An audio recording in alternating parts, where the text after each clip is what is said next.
What is up, Twitch and YouTube? Back at it again with another one. Let me get the chat up here. I always forget to do this before I start the stream.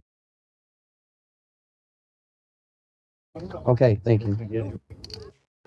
That's too hard. That's too hard. That's too hard. So I was trying to figure out what I wanted to play for the next Path of Exile patch, and I might play Minion or Chance. Okay, there's the chat. And pop out the YouTube. All right. And so I was looking around. I mean, I was looking at PoE Ninja. It's like, what were people playing? And they were playing Wind Serpent's Fury, Lightning Spear, Shock Burst Rounds, Eternal Youth, and mostly all this stuff is getting nerfed. Well, all this stuff specifically is getting nerfed. So when you peel back the layers, what's left? And I don't know if I made a short... Yeah, I kind of made a short list over here of viable builds.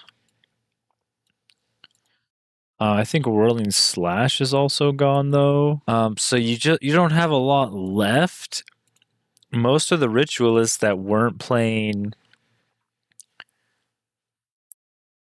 Lightning Spear were playing Crossbow or Bone Storm. So they were pathing all the way around the tree. Or they were just like Magic Find bots, like Rarity bot for group play. Stormweaver had a strong arc. I'll show you some of that. Lich, Essence Drain, bloodmage using Bone Storm, and Deadeye Lightning Arrow. And that's what you'll find over here is that we have a bloodmage using Bone Storm at 343,000 DPS, level 100. Cold Snap is kind of like always going to show high DPS, but you don't actually get to use Cold Snap unless you freeze the target. So you can kind of ignore the cold snaps because I've played a cold sorceress and trust me, you're not getting this damage. But arc on the the Stormweaver sorceress, super good. And even if you go to hardcore solo self-found, we have a Stormweaver. My minimum stuff to set this up is at least 100 rarity, at least 100 movement speed, and at least 10k effective hit points. This is kind of the bare minimum. You could say, oh, well, I want more damage and I'll take 5k effective hit points. And then it's like, okay, we have a Deadeye in here with Glacial Bolt using a crossbow. Sure. Basically, not a lot of builds can get 100 rarity and still get their DPS crazy high. And I want at least 100 rarity. Like that's the minimum to get value out of it. And then there's like diminishing return. So yeah, there's a lot more in here if we drop down. But yeah, a lot of lightning arrows on Deadeyes. If we drop down, the Deadeyes are pretty squishy. They don't get a lot of effective hit points. This guy down here has 10k at least, but he's also doing the least damage out of all the Deadeyes. So we gotta take that into account. We could drop this one down here too. This is hardcore. So these guys have never died. So maybe if you can run less than 10k like this guy, most of these guys have way more effective life and way less damage because they're playing in hardcore. If they die once, they lose their character. So now we're talking about over 20k effective hit points. But we got some Essence Drain in here. Essence Drain, Lightning Arrow, Arc. We've got some cold sorceresses, or well, I guess it's a Blood Mage and a Chronomancer. We got some cold users. A Flicker Strike Monk. Crit Knee Flick Monk 6. Shout out to him. But yeah, if you go through, you find a lot of lightning arrows and a lot of arc. And a lot of people using cold. Some Bone Storm, some Grenadiers, as it were. But if you take out Cold Snap, because it's kind of a fake number, you're left with a lot of Essence Drain in here, in between the lightning arrows and the arc. Oh, we got a Hammer of the Gods, Warrior OP. And overall, it's 32% lit. So over here we have, let's take out, well, we don't need to take out Cold Snap necessarily if we're just going to look at it this way, instead of by damage, by like level. So we got a couple level 100 Liches in here, a level 98 Lich. It looks like the Liches are playing the game a long time. We got some Ritualists here, but these guys probably don't even have real builds. This is a Grenadier Ritualist, but this guy's probably just a Magic Find bot. Now he's using a Quarterstaff. Why does he have a Hardwood Spear? It's using a Quarterstaff.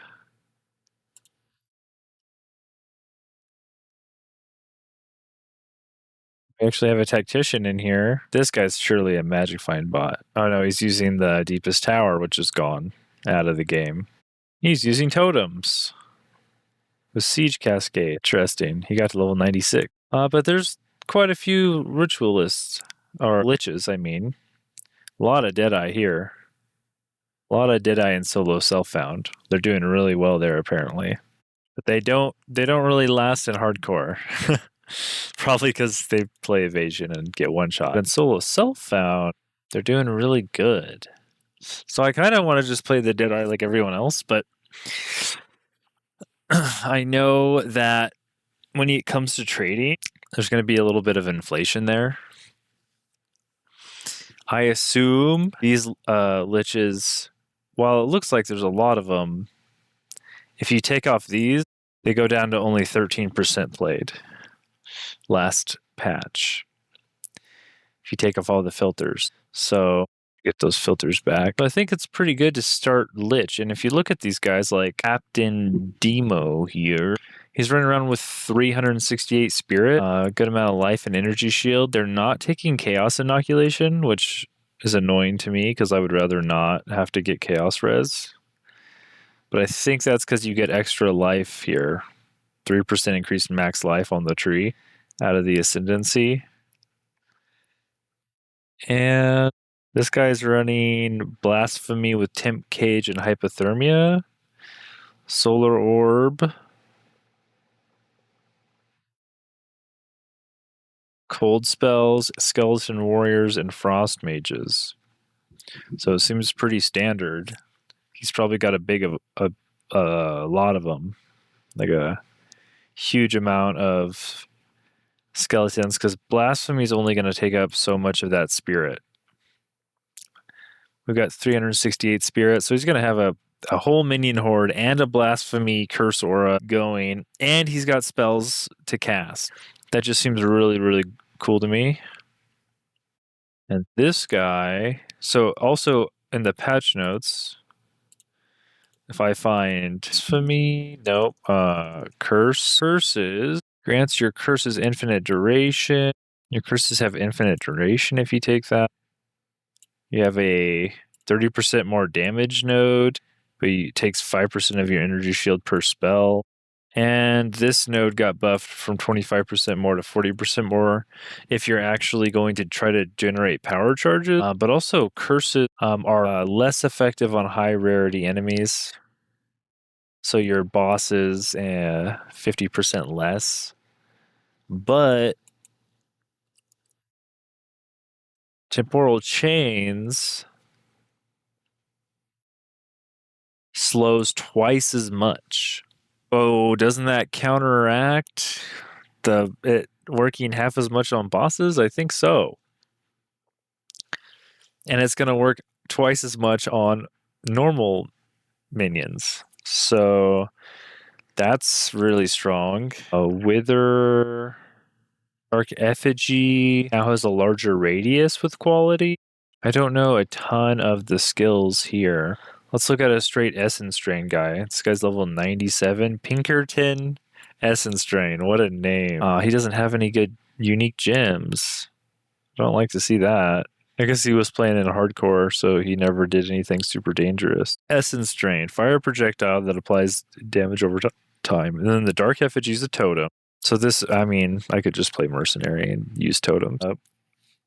Contagion is a debuff that spreads and refreshes durations. If you reanimate or detonate a corpse affected by contagion, it will cause the minion or explosion to spread contagion on hit. So if we res contagion minion, we'll spread chaos damage over time. This guy's got temp chains on Blasphemy. Oh, Despair lowers chaos res. Look at that. So this is the only curse that's going to be different than the elemental ones. I think we could do like Fireball, Living Bomb, and you could turn that into chaos damage now. But we could probably start with this stuff. I haven't really looked through the past patch notes to see if Essence Drain isn't on here. Didn't get touched.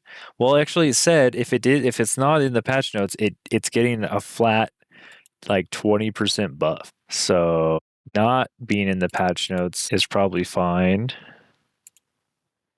Tajin in here. Quality is changed to provide additional targets instead of damage. Okay. Well, that should help it proliferate a little bit more. Additional enemies when cast. And then Despair and Withering Presence, I don't think are on there. Oh, here we go. Despair. Despair's also double. What? Minus 50? What's elemental weakness? They're not changing the numbers, or at least they're not saying they are.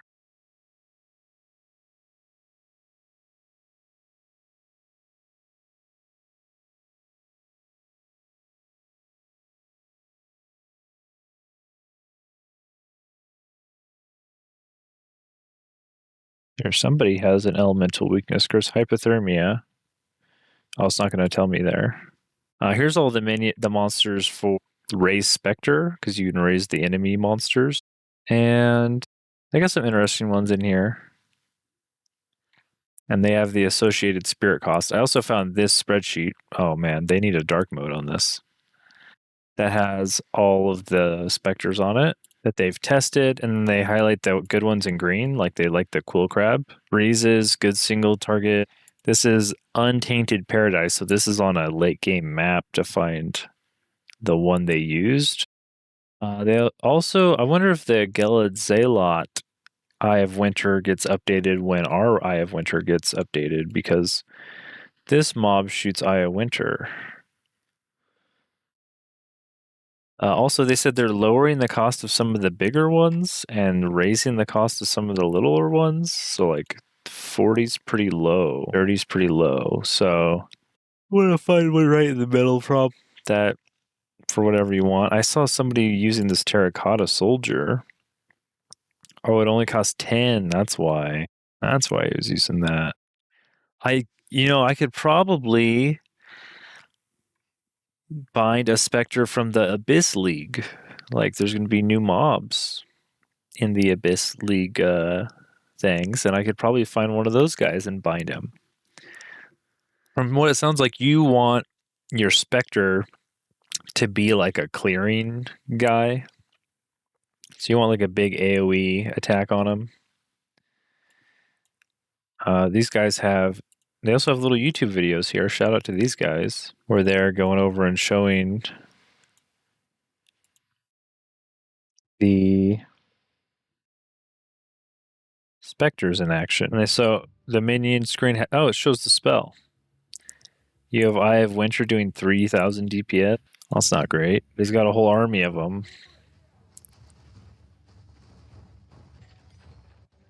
I mean, that looks pretty good. Oh, this guy's an Infernalist. He's got half his life reserved for even more spirit. How many has he got? 8? And he's got an Infernal Hound. But with sprinting, it looks like they follow behind you quite a bit.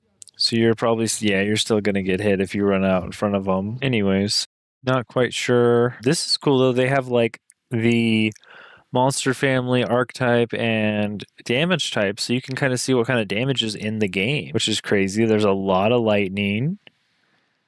There's a lot of poison. Oh, that's fizz lightning. This is mixed physical lightning, but there's a lot of lightning too. You can see here, what is this one? Physical hit, chaos, poison, very small. And then these are almost insignificant. Most of the damage in the game, if this was accurate and all of the minions in the game all the monsters, almost exclusively more physical damage. But then you have all the elements broken down and quite a lot of poison. Really interesting. Of course, all it takes is one map that you're not ready for to take you out. Anyways, enough of that. Yeah. So Arc looks really good. A lot of Essence Drain, and I think I'm just gonna go with some good old Essence Drain, maybe with some Mignon. Because I mean, this is plenty of damage. This guy's got 300k on his Essence Drain. He made it to level 96. It's quite a bit of farming. +2 to spell skills. Enemies you curse take more damage. Increased effect of withered. He's got the movement speed boots. Increased chaos damage on his rings with ingenuity. Yeah, that'll do it. And max mana, max life. Rarity, cast speed, and resistances. Spirit +3 all spell. Yeah, rarity, energy shield, 24 all attributes. Wow. Any anointed allocated getification, which is over here, which gives you increased chaos damage for minus chaos resistance. But he's capped all his resistances somehow. He's got really good resistances on his gear. Now he's only got +2 on this. I wonder if that's max. +5. Yeah, not quite maxed out, but really, really, really good roll still. Increased spell damage, increased chaos damage, both of these.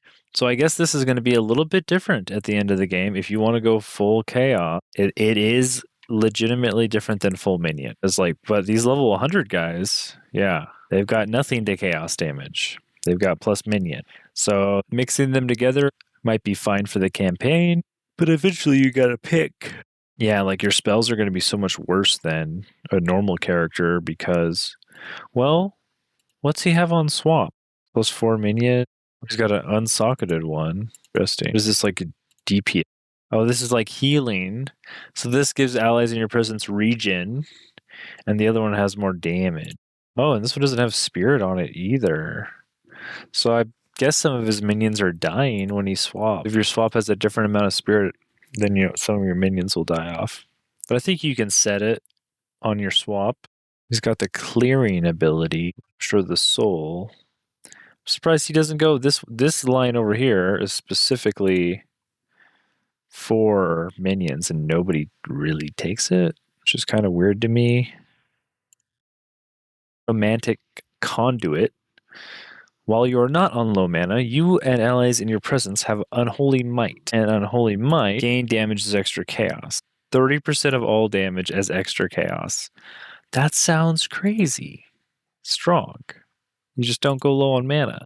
And then you get a 4% increase per 100 max mana.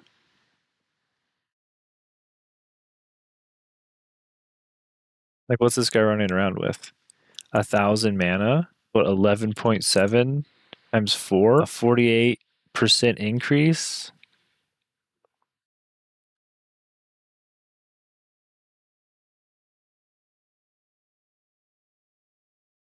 Getting an extra 14% more damage from clicking this? I don't know, man. That feels like you click that. But I guess maybe exploding the enemies is all you need. 33% chance to explode, dealing a quarter of their maximum life as chaos. Yeah. Anyways, there's a whole lot of enemies, and they're gonna put new enemies in the game for the league, so there could be something there. But it does look like I'll have to choose for my gear. I mean, this guy's using cold stuff, but it's probably not very good because he's got no plus cold damage.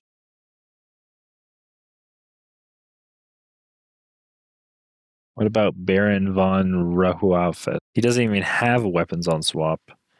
+4 all minion skills. Percent increased spirit. Nice. And he's got attack speed, cast speed. Oh, and he's got it corrupted for allies in your presence deal increased damage. No, that's what these are. The socket. I just feel like the gear is like super easy to get and cheap. And most of the power is like on the tree. You don't really need nothing too crazy. This guy's running a shield. In softcore, why aren't you using a scepter, my man? He's using the Vile Guard Specters, which apparently these guys have really cool grenades for clearing. Frost Mage, Conductivity, and Storm Mage, Raging Spirits, and Flame Wall. I don't think you could do this anymore as easy. A Flame Wall Raging Spirit thing. You actually have to set people on fire, but it's not instant. Yeah, I guess you're going minions like that.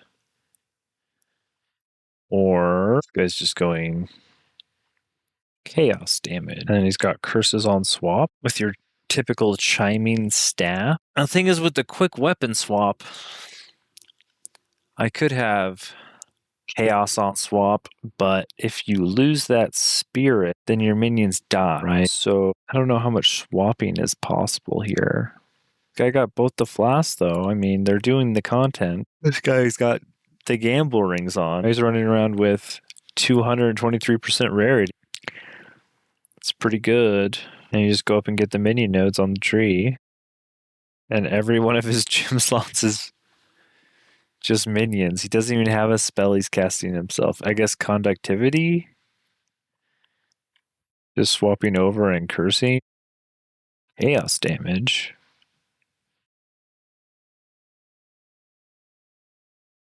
What are you swapping over for chaos damage for? That doesn't make any sense at all.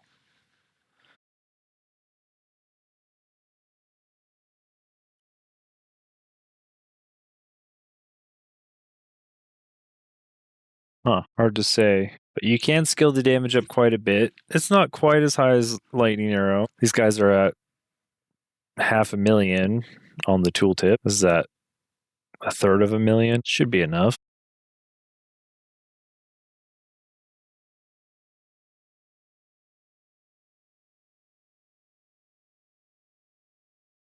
I like this guy's build makes sense. He's swapping over to cast a big curse. A big withering presence. Then he's probably always got blasphemy on for temp chains and encumbrance. He's doing the content. He's got the jewels. This guy's just playing Lich and then playing a cold sorceress. He's playing cold. Cold snap, blink, elemental skills on the Lich chassis. 10% damage reduction. Spells deal 30% more damage, but you're sacrificing your energy shield, and then the enemies are exploding. And then you get the double jewel effect, which I guess would be one of these. Magnitude of ailments, increase energy shield. It's probably this one. He's got 5k energy shield. He's probably getting double of this big one. Oh, he's got increased chill duration and increased magnitude of ailments. Does that mean the freeze lasts longer and the chill is slow? And he's got temp chains also. I bet the enemies are not moving very much for this guy, and it's going to be twice as strong next patch. So yeah, curses. I didn't see in the patch notes the elemental weakness though, like flammability or hypothermia. Let me just look. What are they doing right now? Is it a keyword? It's a gym. Yeah, they're doing 29 to 23%. Then we look at what was the aura called? This guy doesn't have it.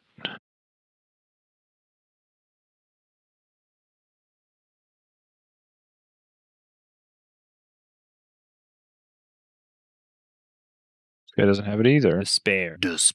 23 to 29. So this is lower. So this used to be much lower.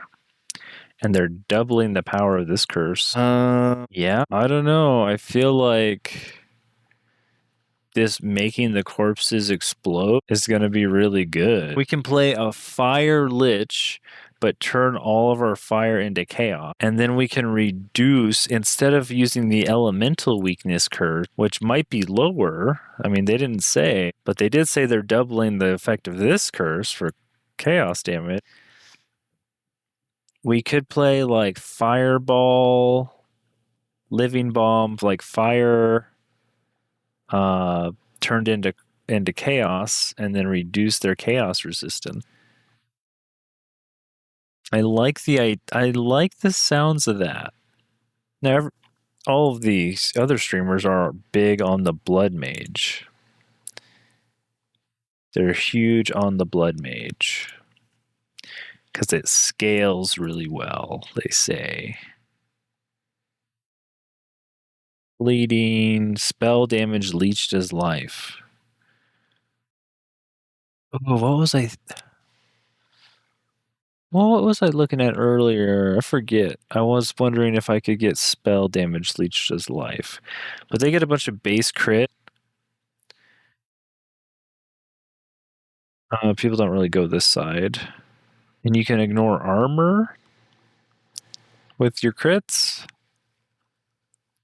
Let me just look at an example of blood. Like this guy. He's level 100. You go over and you grab all the crit nodes from the monk. You just go steal all the monk's crit nodes and some of the huntress ones. Oh, he did go down this side. He's a little extra tanky and he gets a little bit more crit. Now, next patch, you're going to get this node for free, Sanguimancy. So you're going to be able to go down here and get even more crit also. If you were this guy, probably. So, I mean, this is also getting buffed. He's running around with 21k effective hit points. Pretty good. And then this guy, he's got a few grand spectrums in here. Running around with 5k life and 3000 energy shield. And he's just using cold. A lot of people like cold. Us as an infernalist. We don't talk about infernalists. I don't know. Because I don't see a blood mage over here. Thing is, the blood mages aren't getting rarity. Where's all the blood mages with at least 100 item rarity? I can take the move speed down. 3 of them. This guy's using Whirling Slash. This guy's using Comet. Lightning Warp. Arc Blood Mage. Yeah. I guess they scale really well because they go for crit. Crit is the most scaling. They're nerfing crit. They are nerfing crit. But crit does scale the best. This guy doesn't even have a lot of health. He's got 7,000 energy shield, though. I guess he's not sacrificing his life for anything. He's got blood magic. He is using his life. Oh, I think that's what Sanguimancy does, too. Yeah.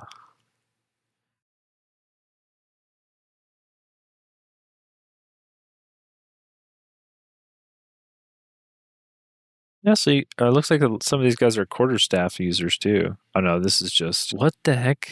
He's got 2 socketed in, cast on critical, double warp, double ball lightning, spark. They're just stealing the elemental stuff and using it better than the sorcerer. What the heck? I like at least 10k, 130, 100. That's kind of where I'm comfortable. So it's solo self-found. Under that we have 2 liches, 2 ritualists, 2 deadeyes, and an invoker.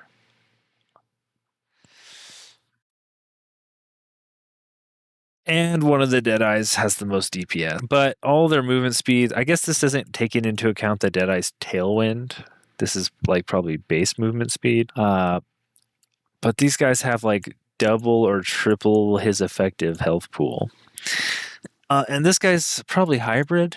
I would assume he's going hybrid. So he's taking advantage of energy shield too. He just can't get as much. I assume people are still going to take advantage of energy shield with the new deflect, because this is like giving you a multiple of like ×3 to your effective health pool about. And even with 100% deflect, that's only at most like ×2. So, I mean, it'll buff hybrid builds though. Like the monk is going to benefit the most from that evasion change. He's going to be... But everybody just runs over and steals the monk's... If you look at the passive heat map, everybody runs over here and steals the monk's stuff. No matter if you start down here on a dex character or you start on an intelligence character, most people will run over here and grab all the monk's crit. And if you need dex, then you're going to steal his evasion nodes, his hybrid nodes also. So starting down here at a dex and coming up here is like basically what everybody does. But you can see a lot of people, some of the people from Dex come up here and they take the energy shield stuff from the intelligence characters too. So I figure if this is really the defense meta, I just want to start closer to patient barrier for 60% increased max energy shield. And then how we kill things is like whatever. We can go chaos, we can go minions, but it does seem like fireball is going to be really good. And turning it into chaos is going to be really good. Chaos fireballs. I mean, they did all the work to change all of the things to purple. So all your fireballs will be purple. That sounds like fun. Purple fireball lich. Sounds like a good time. I wonder how that would work with the skill gems. We go chaos. We have withering presence, wither. Nobody uses wither. They do use the curse. Oh, 6% increased chaos damage taken. Oh. Isn't wither like reduced damage though? I thought wither was no, it just they take more chaos. Can be inflicted up to 10 times. So 50% increase. Oh. Wait, this is crazy. Wait, doesn't this scale crazy high? Because you can also cast despair and reduce their resistances. And this is double. And you can give them 50% more with wither. And you can put the temp chains on them so you can slow them down. That seems like a fun build. And then we have Fireball that does almost double damage, and the projectiles deal triple damage. And the secondary projectiles can hit the same target as the primary. So you'll get a little bit of shotgunning action. I really like that. However, was it bomb? Not frost bomb. Living Bomb drops a fire infusion remnant and does 20% more damage. So you'll Living Bomb and then cast your Fireball and try to get the infusion out of the Living Bombs. Because we're going to want a staff. We're not going to want the Pyrophyte staff. That's what's going to have the Solar Orb in it. Pyrophyte. I think that's how you spell it. Yeah, this currently has Living Bomb, but then you will put the Solar Orb in here because they switched them. And you're supposed to be able to snap this because it's an orb. Old snap used to just snap frozen orbs, but now it's going to snap all the orbs and it'll snap ailment. So all you really have to do is cause burning, but I don't think we will cause burning because we're going to do chaos damage. I don't think we'll ignite them at all. Oh, it removes twice as much energy shield. I didn't know that. That's good to know. Yeah, but that's not going to ignite. So I guess we won't be able to snap off the ignite, so we will have to Living Bomb. But you could we're going to want to run curses and an aura. It depends on how much spirit we get. But if we get enough spirit, we could try to automate the Living Bomb. Fire damage from hits. Yeah, we're not going to be doing that if we turn it into chaos. But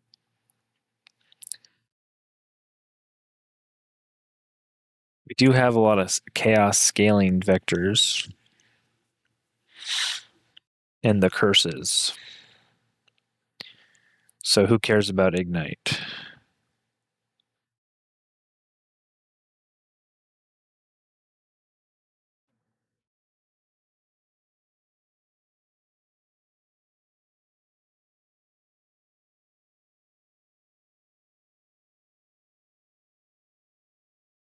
Could be good. I like the idea, but I guess we could swap. If we're not using the minion, we could have a Pyrophyte staff on swap. Well, I guess we could have a Pyrophyte staff anyway, but we probably want it on swap because we don't get to use a scepter. Yeah, so we'll have a Pyrophyte swap, and we could put a Solar Orb down, and we could snap the Solar Orb also. So there's a lot of ways, because if you're just running in between packs, you could probably snap a Solar Orb just to get an infusion in between packs if you don't have one from the last pack. It's interesting. It'll be interesting to see. I wonder if we go look at the video. I want to check that out.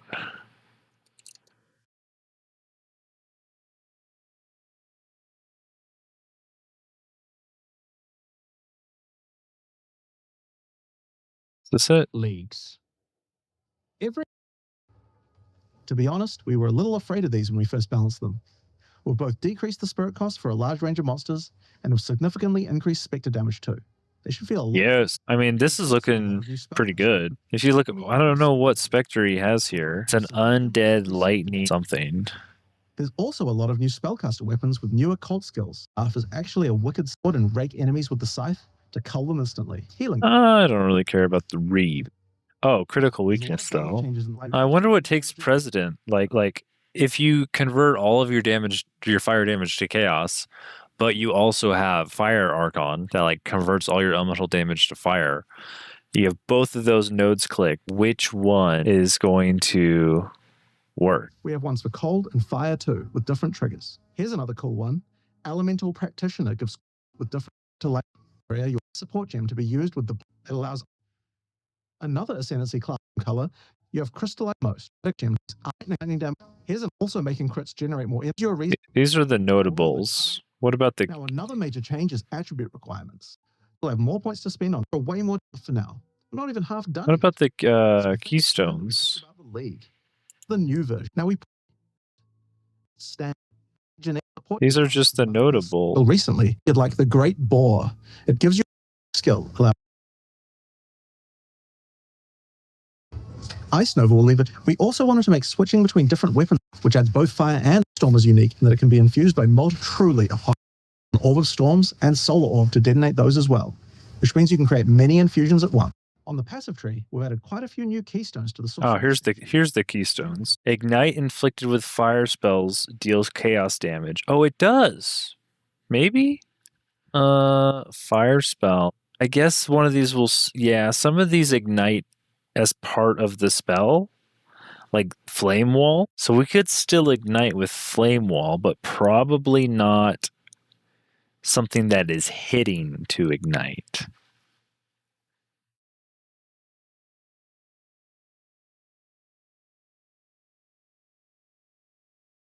What did they do to this incinerate? Acquires fuel gained by spending mana, no longer has a mana cost, no longer applies fire exposure. Its cone length is longer, 12 stages, no burning ground, fire infusion can be consumed.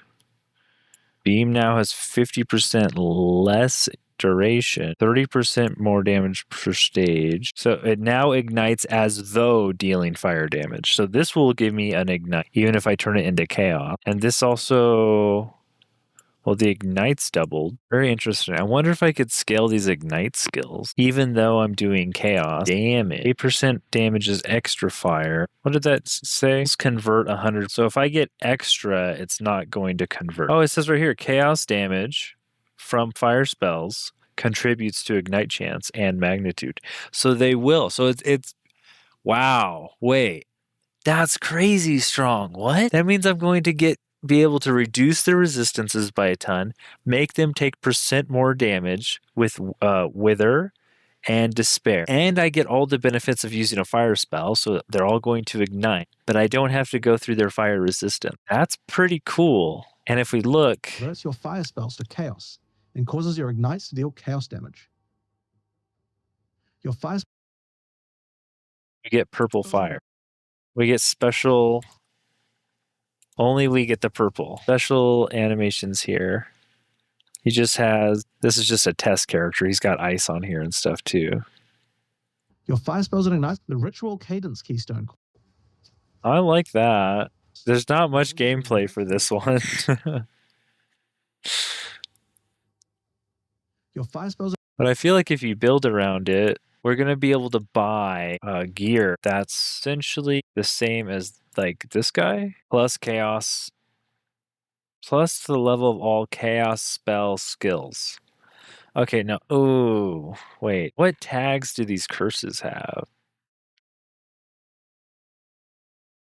Like despair? These are chaos. Oh, uh-oh.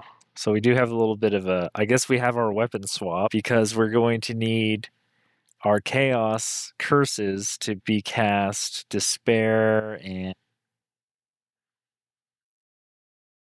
a wither to be cast with a plus chaos spell skill staff or wand rather. Oh, this is +7 and he's got +3. This is +10 to all chaos spells. This is only +7. And I guess he's probably casting his curse with the +10 and then he's doing damage with the increased damage. I mean, they're still fire spells, so we're gonna want a very specific set of gear that not everybody else is gonna want, like plus to the level of all fire skill with increased chaos damage. That will be the Black Flame Covenant wand, and then we're kind of gonna probably want an all spell wand if we're gonna cast. Well, we're gonna have this on blasphemy and tempt chains and stuff. Withering Presence is another aura.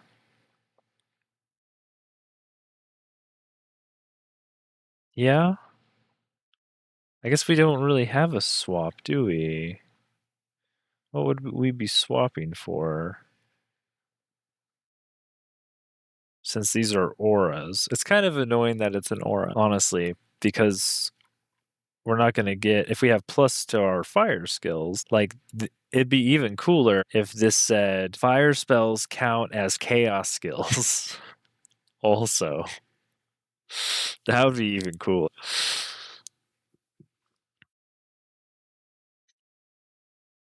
But to get levels on our fire spells, well, it'll have to be worth turning them into chaos because we'll have slightly less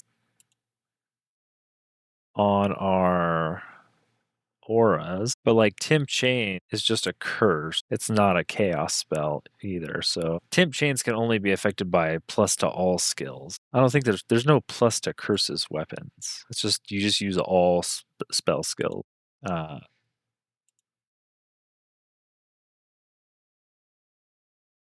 And typically people don't even cast these curses, right? You put them into blasphemy, you put them into, well, Withering Presence is just an aura. This guy's not, he's casting Contagion.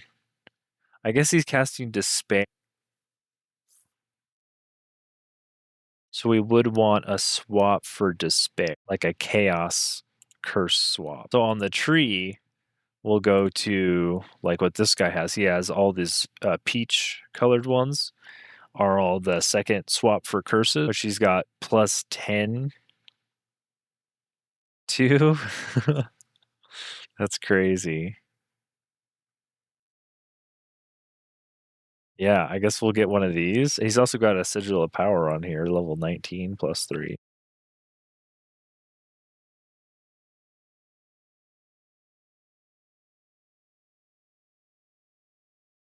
Huh. I wonder what Snap's going to be tagged as. Because Cold Snap is tagged as a cold spell. So Snap might just be a basic spell. So we might have that on swap. And then it's like, do we want Fire Orb, Flame Orb? Solar Orb, that's what it's called. Do we want Solar Orb? Then we'd have to use a Pyrophyte staff. Probably do.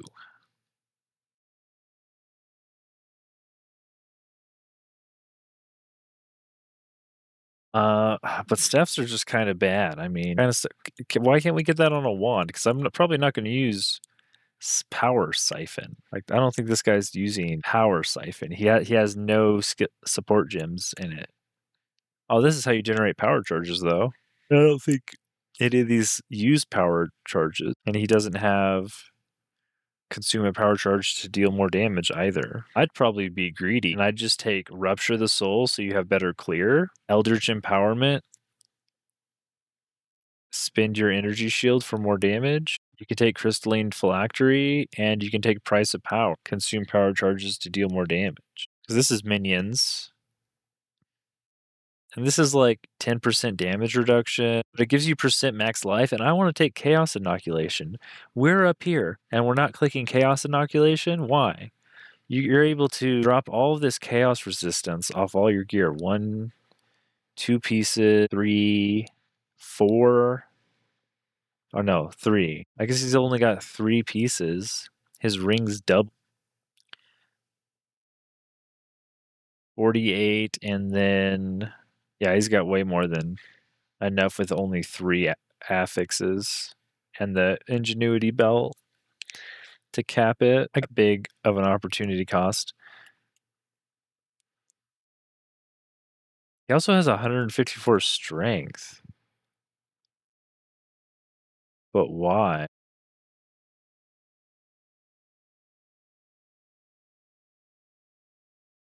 You only have 1, 2, 3, 3 red gems. You only need 15 strength. I don't get it.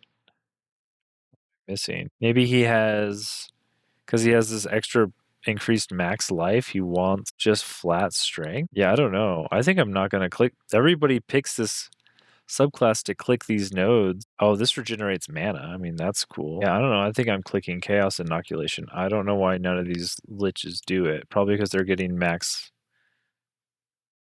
life. Oh, some of them have it. This guy has it.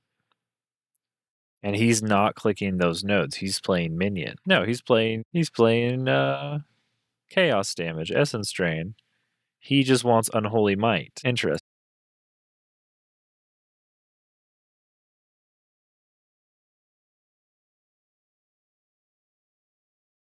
30% of all damage as extra chaos. Yeah, that's pretty good. Nobody clicks Price of Power because nobody wants to go through the hassle of getting a power charge. I don't know how this works. Lose 5% of maximum mana per second. Sounds terrible. How much mana does this guy have?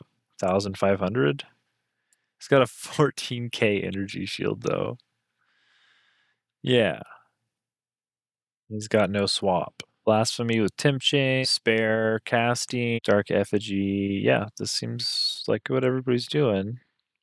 He's got Blink and Convalescence, and he's not swapping. Now, I wanted to see if any of these would interact well with Fireball. Really? Yeah. Doesn't look like there's much crossover. I guess you'll just play Fire. You'll just play the Fire skills, which might just be Solar Orb, Snap. We could have Cast on Ignite if we have extra Spirit not used on Temp Chains. Living Bomb. Yeah, we're just living bombing people, then fireballing and running through. You just have Cast on Ignite, Living Bomb, and then just throw fireballs. Well, I guess we still have to curse. We still want the curse to go off. Oh yeah, we'll have a swap for Despair. We could also mess around with Incinerate. Incinerate sounds like they want you to use it like every other pack. I don't think you need Firestorm. Detonate Dead. It's not very large. Detonate Dead will do chaos damage. I don't know. I don't know what Detonate Dead or Volatile Dead. Targeting corpses. I think projectiles are the way to go. And this like channeling spell, it's going to do more damage. It'll look really cool shooting a purple flamethrower, but I don't even know if you need to do that.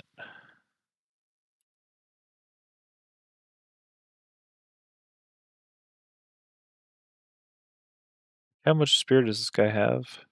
He's only got 180. So we can just barely run these two. Yeah.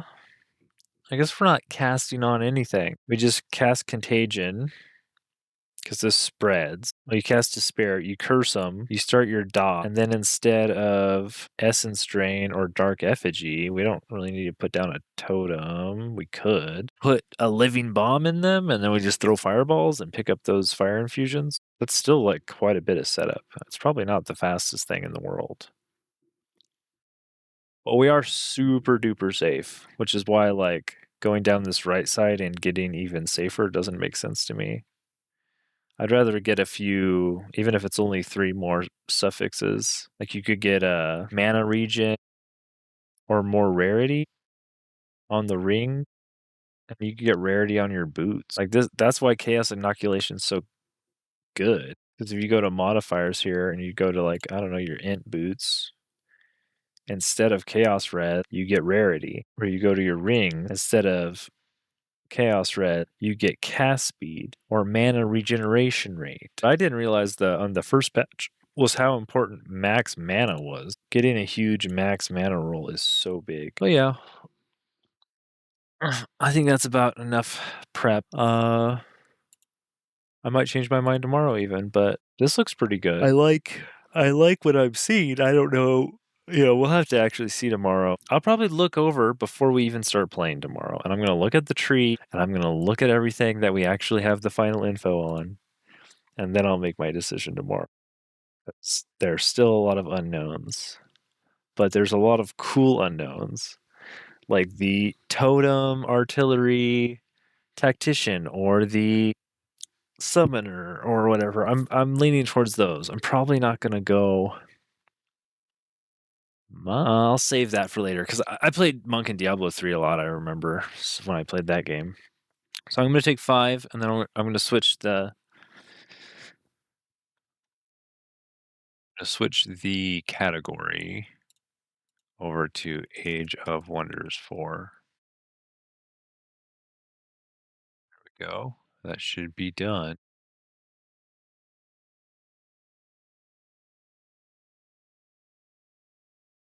And I'll go over the build here in 1 sec.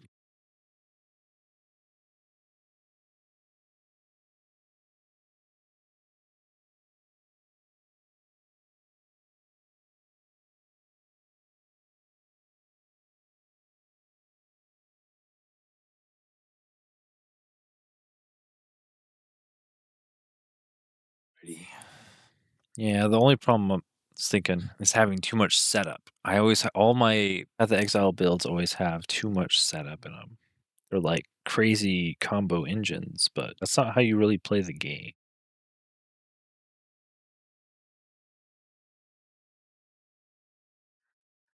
All right. Anyways, I'm going to try to run constructs here. We have a Chaos Dragon Lord because we're going to have a Fire Breath because we're taking Arctic Adaptation to go into starting in the north around the liquids. We have Athletics and Strong, so we can help our early clear. We're playing Reaver because they have pretty cool Mage Lock cannon, and we're not really getting a ton of unit enchantments for them. We have Frost Arrows, Guided Projectile.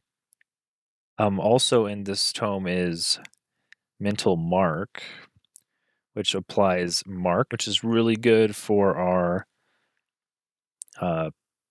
units that all have focused aggression. They do even more damage to marked targets. So there's that. And then we're going to go into the Ironclads and Severing Golems for our tier 4 and 5 units and hit those bad boys with the Shaper's Touch. I don't even know. We also have gold golems, don't we? Yeah, we also have gold golems. So the Severing Golems and the Golden Golem will make a pretty good late game front line. Pretty sure the Ironclads do not want to be in the front line. Neither do the Mage Lock cannons. So we need construct, and our earliest construct here is a bronze golem. So we're probably gonna have a lot of bronze golems to start with. And then since we started with Arctic Adaptation, and we needed to get enough material affinity, or we needed enough shadow affinity to get the Tome of Severing, so I just went Tome of the Cold Dark after Cryomancy. That gives us the Frost Spire. And so we have a lot of intelligence or knowledge SPIs. We have the Alchemist Lab, School of Cryomancy, and Frostspire here.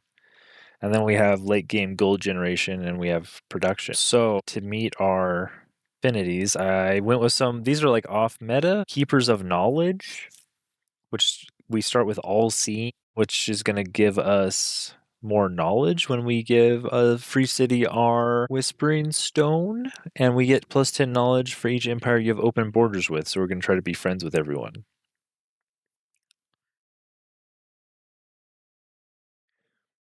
And unlocking a new tome grants 100 relation with all empires, so we should be able to make lots of friends and get to open borders.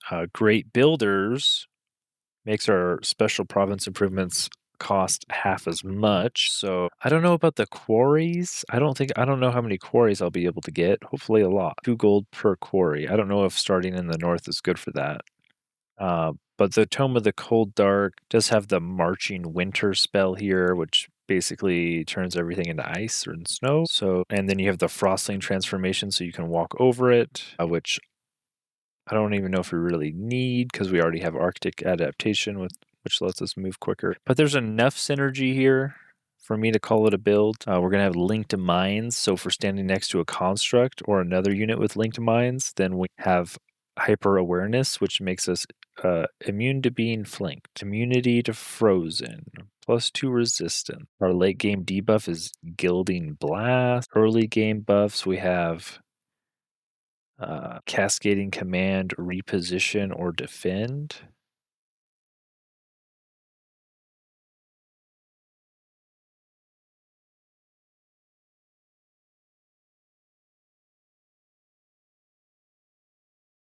And early game, we can summon Snow Spirits.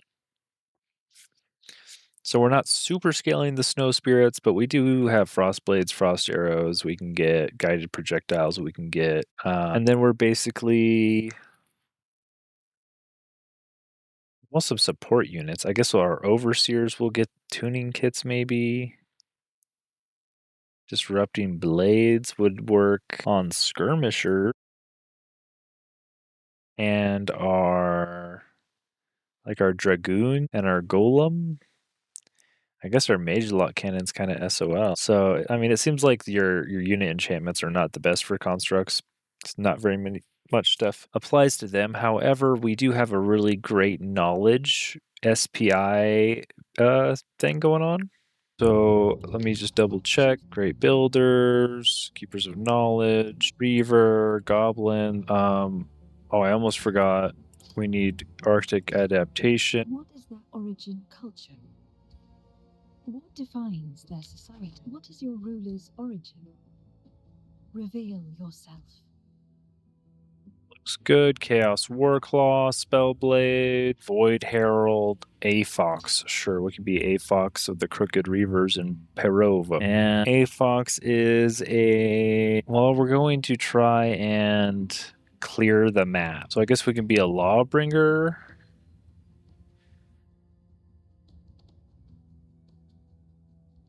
I guess we should... Explorer gives you far-seeing. I like Lawbringer better than far-seeing.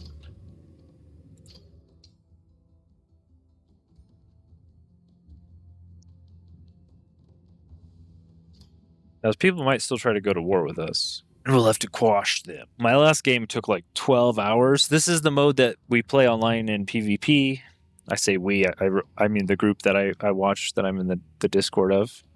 So yeah, it takes a while. It's six people on a large map, so I probably won't finish it. Dang, we only start with 4 units. Okay. We have Suppressing Barrage and Ice Coffin. First off, we're gonna... Oh, we don't have Whispering Stone available. Oh, we don't have one because we're Reaver. I didn't think about that. The Reavers are -1 Whispering Stone.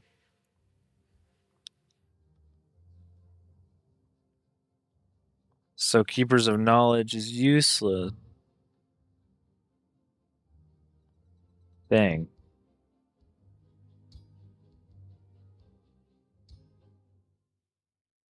That's unfortunate. Choose your destination. Your journey starts here. What is your people's form? What defines their society? You know what? I'm just going to take Cold of Personality. None of these other ones are good. Start with an extra scout. Start with an extra support unit. This one gives us +1 Whispering Stone. I don't know. I'm just going to take Cult of Personality. I don't care if it's banned. Reveal yourself. None of the other ones look very good at all.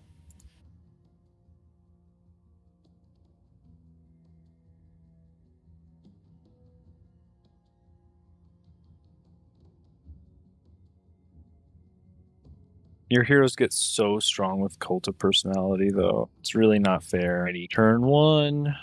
I guess I'll just get Frostblade. This costs 80 mana. Killing units gives you War Spoils.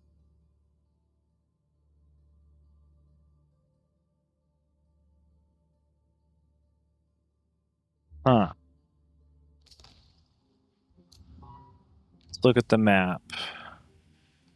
We are indeed in the north. Very good. I assume somebody's over here and down here. Our road goes out this way to the right. Everything's pretty far away.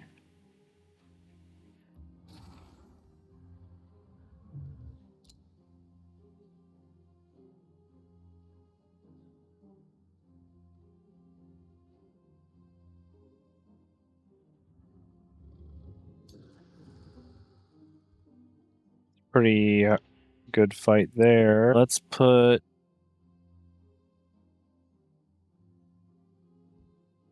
Usually I start with, expecting governor. likes mines. And he's a lawbringer also. I should have recruited him first. Maybe I wouldn't have lost a unit. The watchtower. There's a watchtower. Let's go beeline it towards this. You know, I think it's better just to clear around the city. Can't see anything though. Oh, here's a brigand camp. Yeah, let's take that out. Before it wakes up.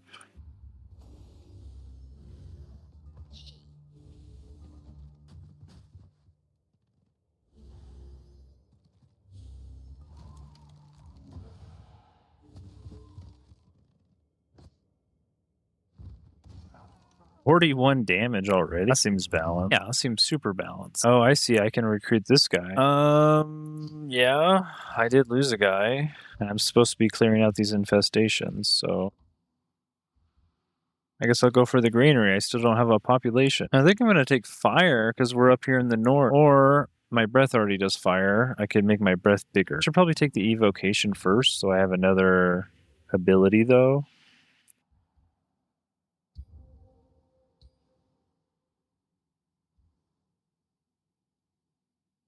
I think that's it. Now we can build our forester. Down here to the tower. There's another. It's over here, a giant wall of mountains, huh? That's something. I guess I can just do a sideways sweep.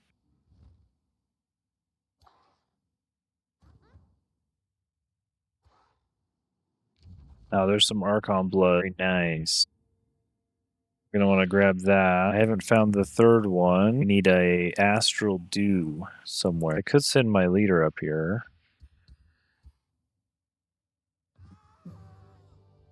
He's dead. Can't recruit the witch.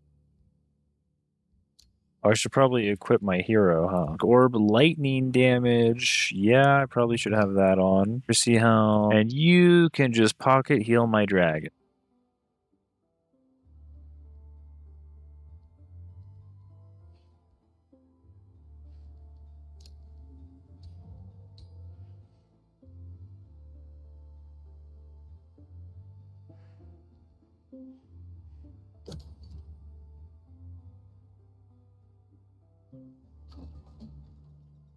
We can hurry production on this. And start on the library. And now we're broke. We have Frostblade. I guess we could grab Frost Arrow. I normally don't get these scouting enchantments. I want my summon. That's what I want. I don't really have enough. I can shuffle one time. I'll save the mana. That's a high-risk battle. Oh, he's got an Exemplar up there. I probably want to go a little further. I'm definitely going to lose this guy if I go in there now. Let's...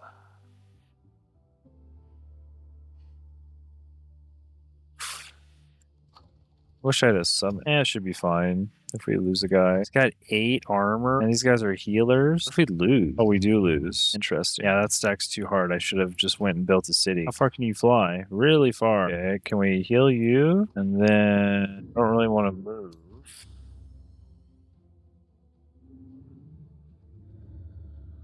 If I could get in the trees, that'd be great.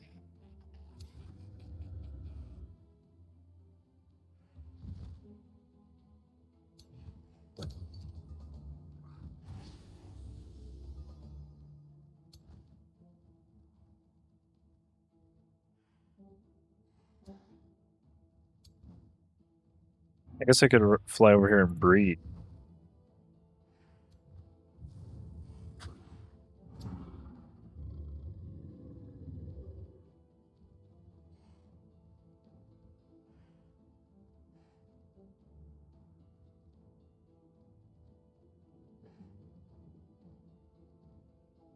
So the range of 4.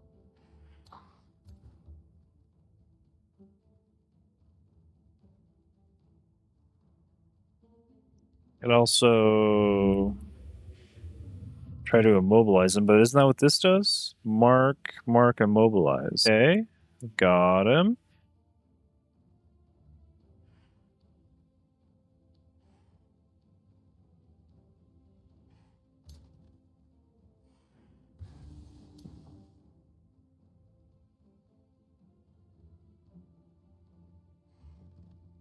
Oh, we also could heal our Target cannot be affected.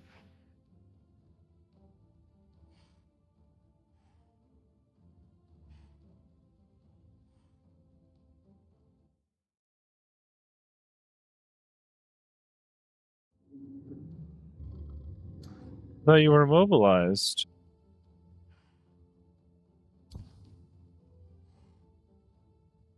Oh, this is only a one. Oops, I moved. Can't heal my ruler. Ooh, I could get all of them though.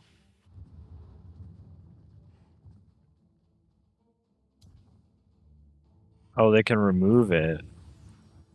Interesting.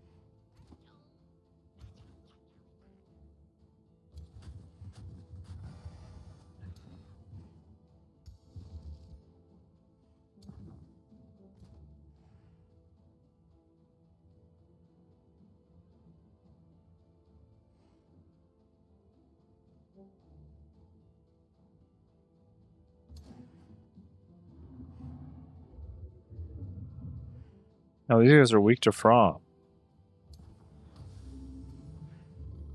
Okay.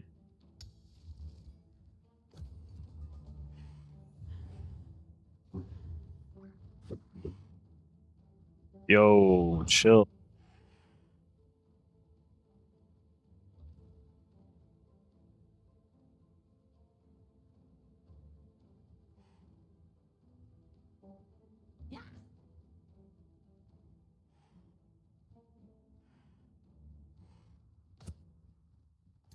Okay, so he's immobilized. Doesn't that mean I can subdue him?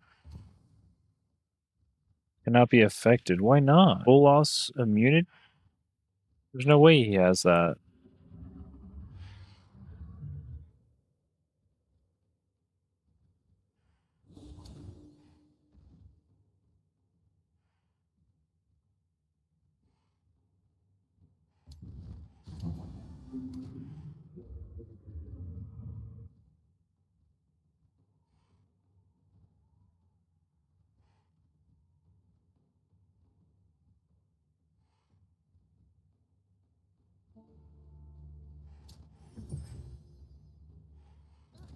Oh, I didn't turn around. Oops. Oh, he killed my skirmisher though.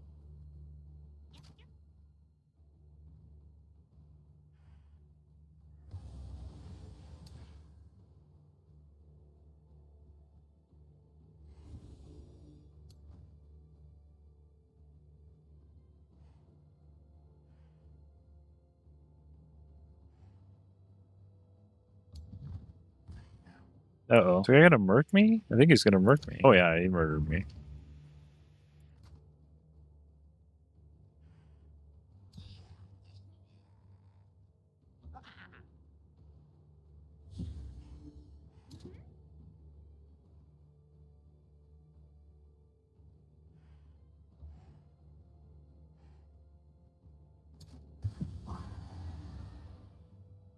Dang. 6 sword. Well, let's go find a city.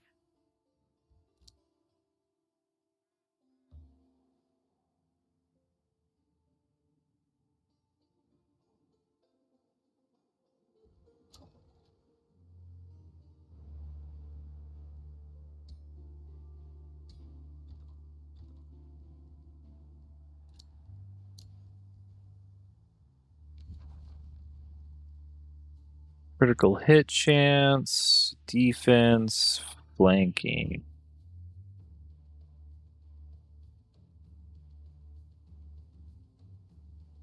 Yeah, I think I want materia. I mean, that sucks, but we'll respond. I think we start a city in range of the Archon blood.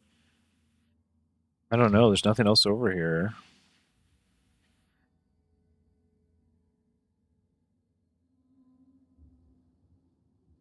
Oh, there's Astral Dew right there. I guess we could try to reach. We could like grab the mana node and then try to reach it. How many provinces is that though? 1, 2, 3, 4. Yeah, it's way too far.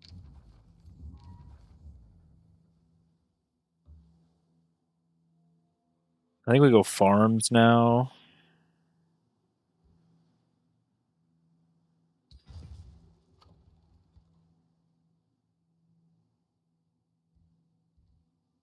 I only like rushing the buildings when I can build another one that's ready to be boosted.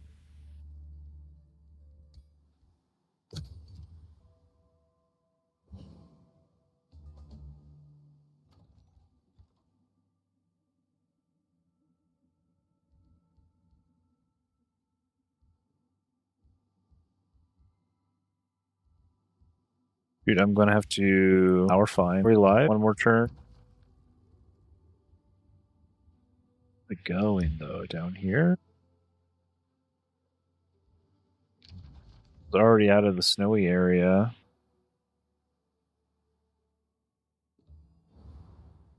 Yikes. There's a lot to clear.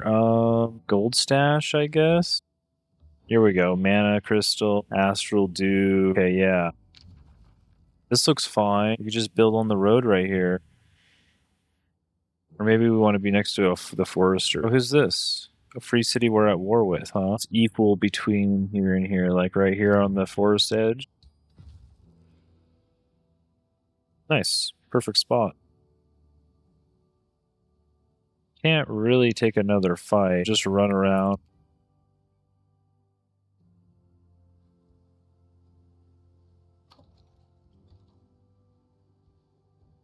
So we built some more Harriers. Not really down to rush them out, but start drafting. Our army's too small and weak with just 3 units.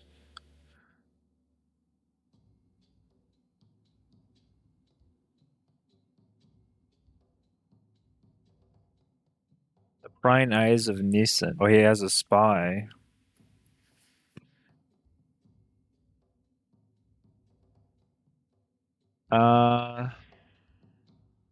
I just want the gold.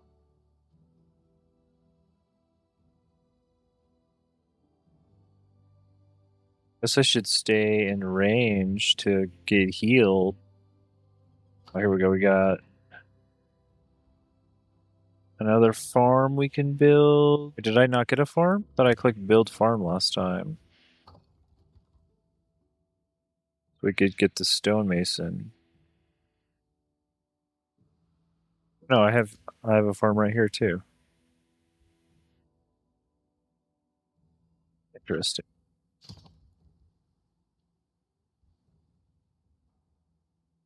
Do I rush the stonemason? Maybe. Do need a quarry though. Ain't no quarries. I recycle this province? I can't. Oh, I'm out of cash. Oopsies. Oh, we've got to group our army back up.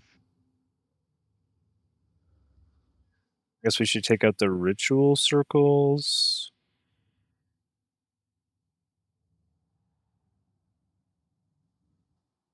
Here we go. The market is boosted.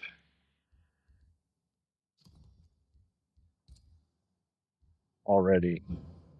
Get frost blades going.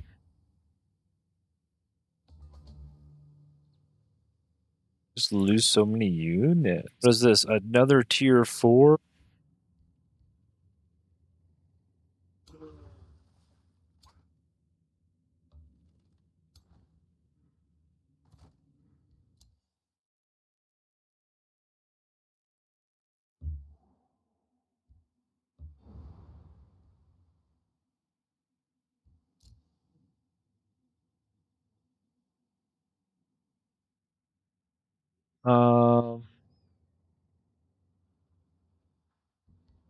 I guess I just want to build walls, huh?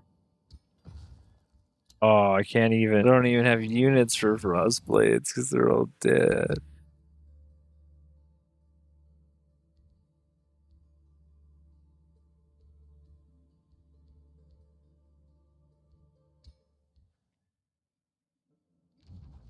So I can get that Archon Blood, I can get the Tranquility Pool, I can get a second Astral Dew right here. So I guess I want to settle Mana Node, Mana Node.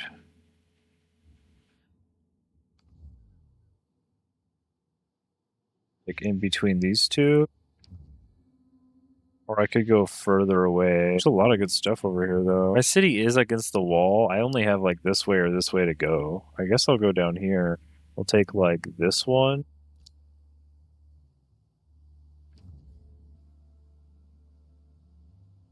Or this one.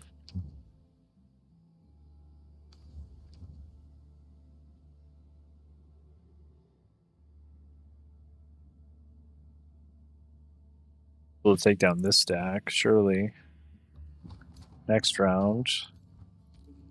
I guess I just gotta pick my early game fights a little bit better and be okay leaving a few guys. There's another tranquility pool. I wonder if there's a spot for our fourth city right here.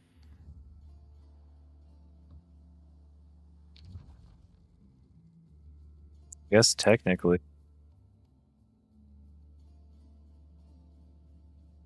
Like on the road right there.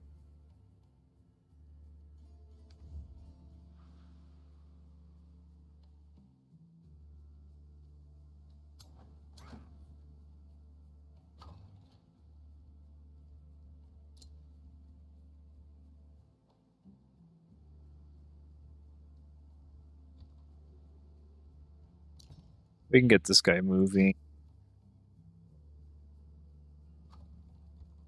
Get our market up. We don't really have... Well, yeah, getting the market up's fine.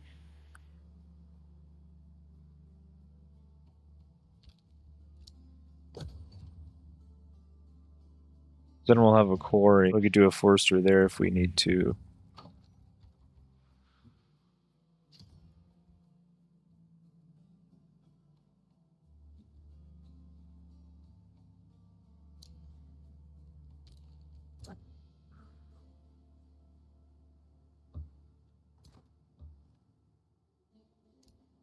No way. No way did we lose that. There's just tier 1s and 2s. I guess I gotta look at their Night Guards, Halberdier. Oh, it's the Dark Warrior, man.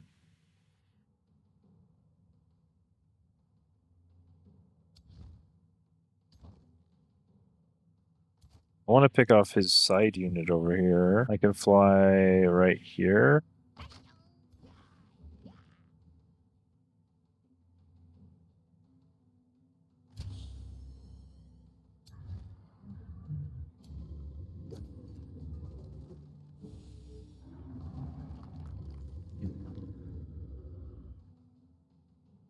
He's gonna charge me. They're all in range now. Gotta move these guys back.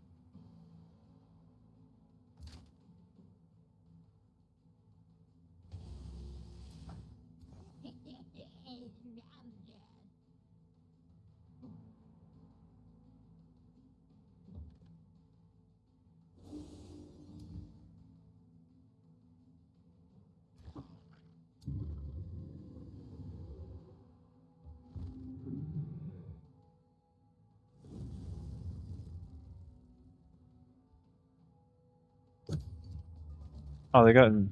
That guy got in range. What the heck? Got in range of both of them.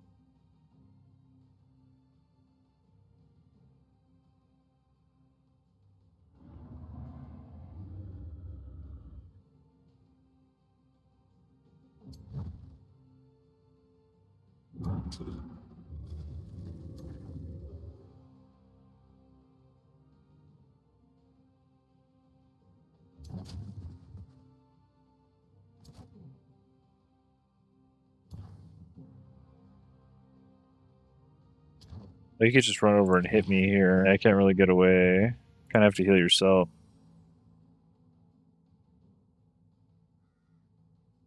But you could live around. Maybe.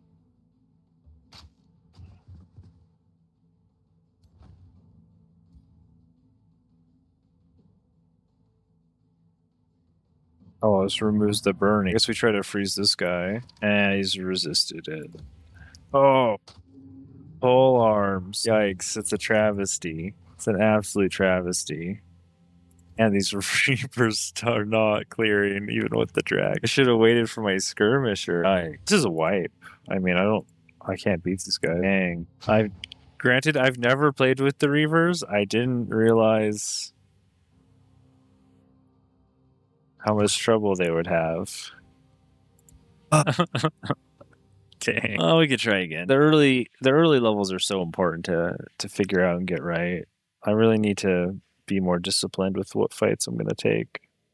I should have skipped over. If I see a tier 4, I need a 6 stack. I probably should draft a few units and make sure I have a 6 stack. Like 1 6 stack with a few extra of the skirmishers to try to immobilize people. Yeah. Also, I should have got my ritualist drafted round 1. I forgot I could do that.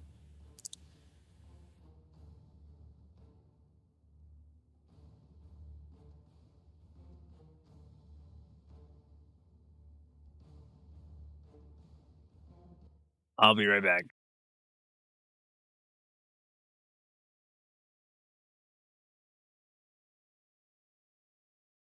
All right, let's try one more time. Well, it's kind of cheating on the same map, though. I don't want to start over from the beginning on the same map, because that's foreknowledge. I already know where the free city is. Choose your destination. Your journey starts here.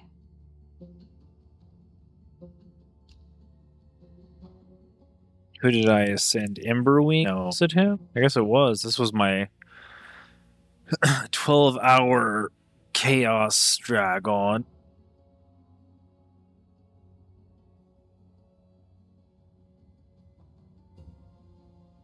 This astral aspect makes your breath attack do plus 30, pretty crazy. And then you get a bunch of crit from the chaos transformation, and your breath attack increases in size. Yeah, we can do this. We gotta be more aggressive with overstacking. I guess like once you get to chain clearing and you're not losing any health, that's where you want to be. I don't think like the XP management is as important as not losing health. Oh man, wait, is our snow smaller? We had so many good materials.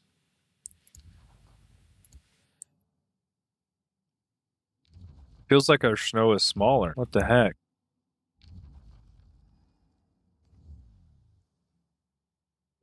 It's free. Begin with the storehouse, and let's build a Harrier right now. And we go this way. Where's our roads? Ooh, we got another road out here.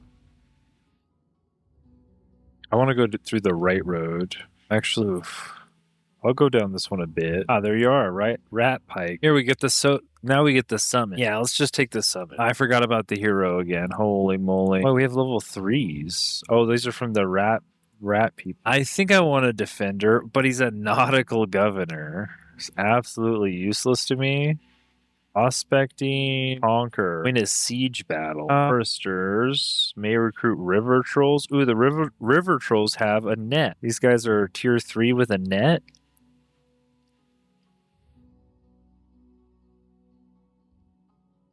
But that means we need to conquer enough people to get 3 renown. Are there rivers? Where's rivers? Grassland. I don't see any rivers. I think we just take the mining guy. He's a warlock.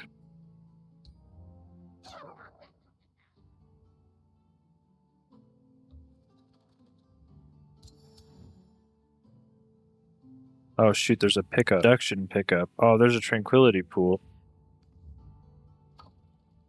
Right.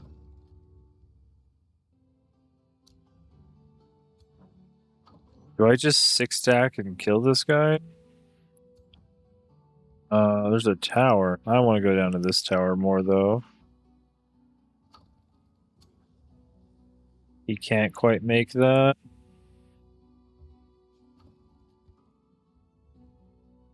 Well, I would have 6. I do have 6 fighting units. One of them's almost dead already.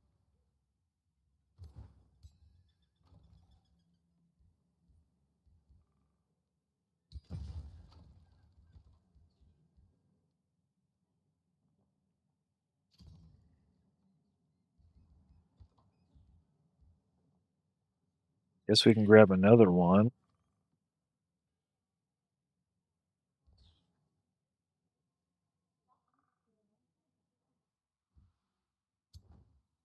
Assuming this guy's gonna bite it. I see now that these guys inflict mark with drive back.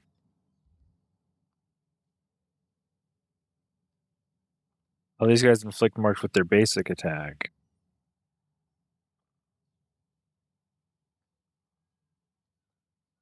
Interesting.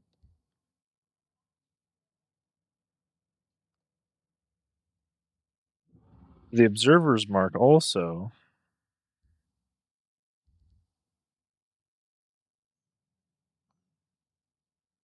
I'll build another, assuming it's gonna die here. 2 tier 2s, 4 tier 1s.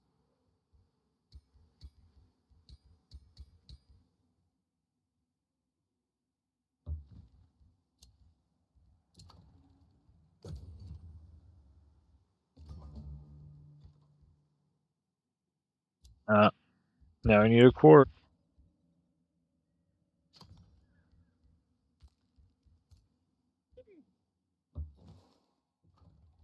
I got the production stash. Oh well. Not gonna be able to boost that building.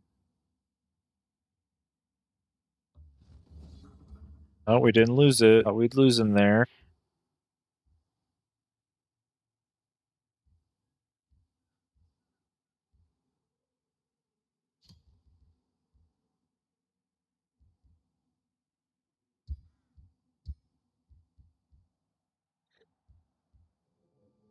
I think we just try to get a summon.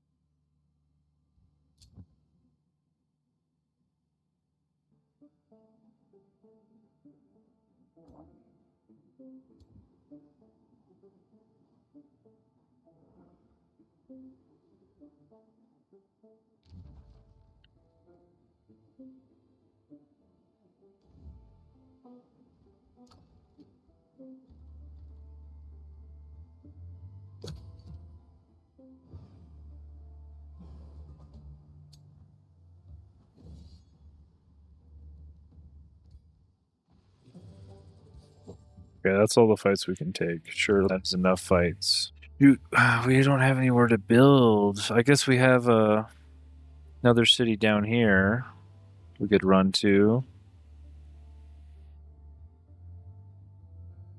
Tranquility pool. That's 2 tranquility pools, though. We don't really need that. I guess we just keep going right.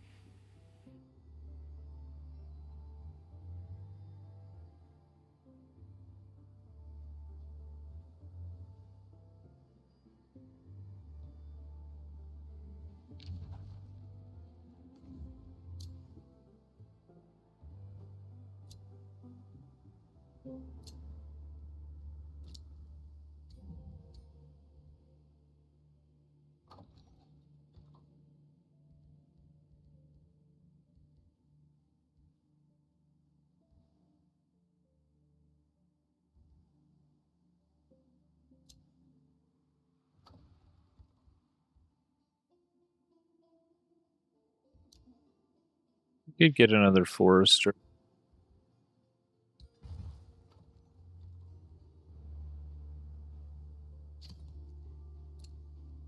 We should cancel this then.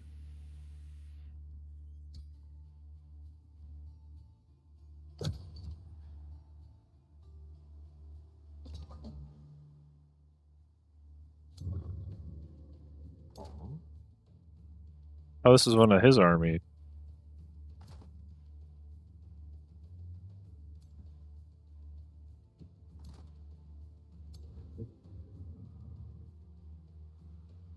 Yeah, I mean, you're right here. I want to go in here first. It's a pretty big stack. Did lose a guy, 2 of them. Keep the unicorn as your mount. Turn it into a cloak. For my warlock, a 20% magic damage tier 1. I'd rather have the unicorn mount for my warlock. Can we not summon these spirits? I guess we just finally could do that this turn, huh? Raving folk. Yeah. This will be useful for our new units. I think we just take the blizzard for now. Got a lot of mana.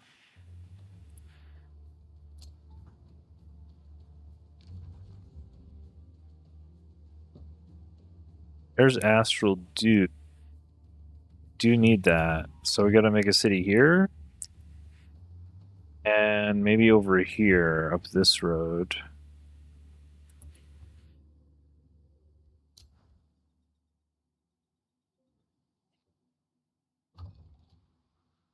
Get another pikeman.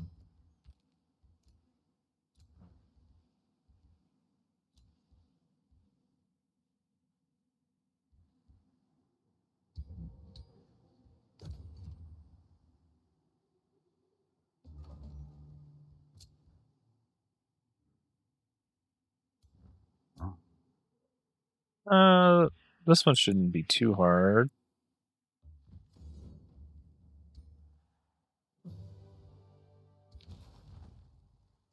I could recruit a butcher ogre. Bleeding, sundered defense, and heals himself. Yeah, maybe we do need him.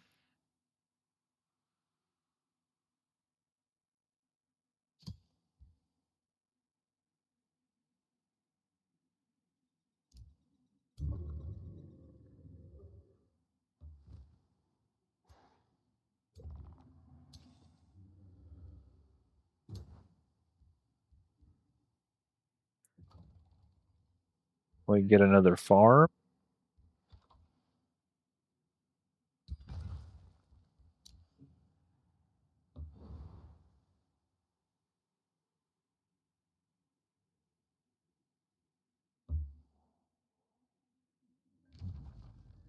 This looks like another city. So we have 3 cities. I guess we'll just go all across the north. Try to take it all.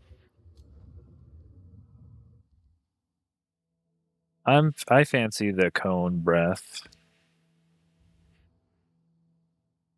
myself.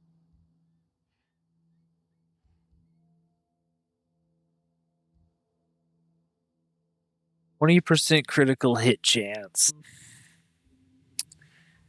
Sundered res on the breath. I think I'm gonna go chaos. Charge resistance is nice.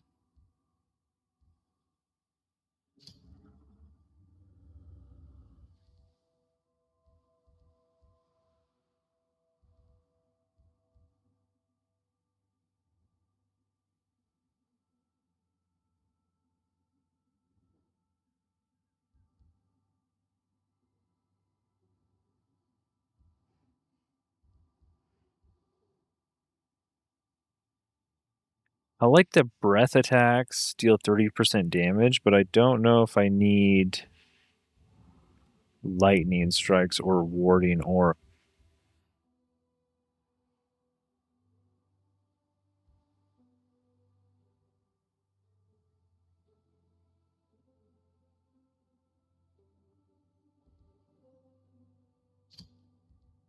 But I can go here. I can just take Inspiring Killer. I don't really need... Well, I guess I do. I am burning. 90% chance burn, 60% chance burn. I guess I could just burn. Let's just try to run up to the next fight here.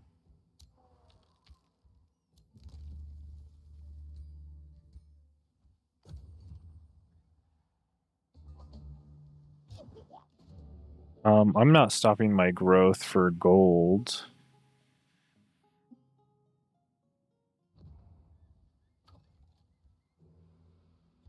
Nope. Shoot, I need another farm.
Now we're clearing.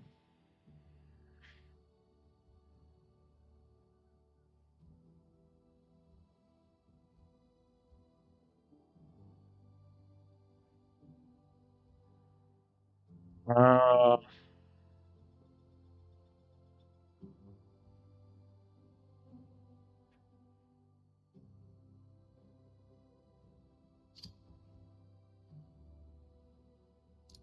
I guess more fire's fine. I would really like a way to set people on fire, though, other than my dragon breath, but... Oh, he died. How could he?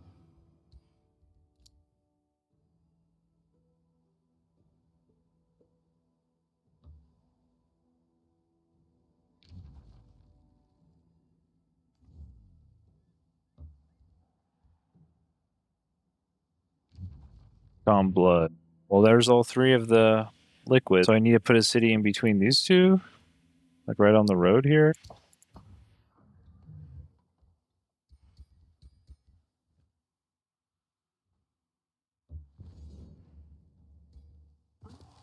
Yeah, we lost another one. I forgot about my unicorn mount. Bump, bump. Second breath, sure. Let's get the tail swipe. Dead. I don't want to settle on the mana node. I want like this one in between. There's not going to be any foresters over here, is there? Yikes. Where's my forester? City gets no foresters. Okay. It's on a mine, though, too. Isn't my guy want to build on mines? He's prospecting, right? What does it say? Yeah, he wants mines in his city. I don't want to build on a mine. I could build on this quarry. Or I could build it right here. This one's kind of good. Pretty close to this and this mine. Just have to wait a turn.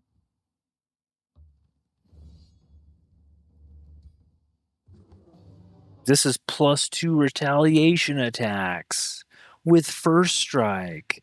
This halberd's crazy. Okay, we're going to wait and heal. I don't want to lose any more units, really. Well...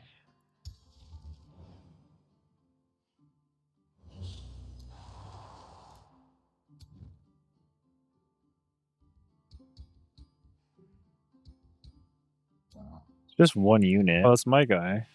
I left him behind, that's right. Okay, hopefully with this guy we have enough and we can keep summoning so we don't have to build anymore. But I am going to want to clear like around my city. I don't want to just like walk straight back unless I want to kill rat pie, which I probably do. So I guess I heal, I start this city and then I kill these guys and then go like through here and then I kill this and I put a third city here and then I run over here and I hopefully find another spot for another city. Who's this? Another free city to kill? Yeah, I can put one right here. We got foresters. Mine, outpost. I'm not picking up these drops. That mana stash I should have picked up. I should have picked up that food stash.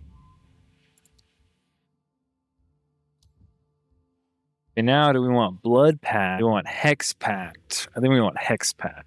Any damage dealt to the caster is dealt to the target. I don't like that. Oh, I could give my dragon 20% critical chance down here, though. Yeah, or I have a bunch of debuffs. This is all morale stuff. Hey.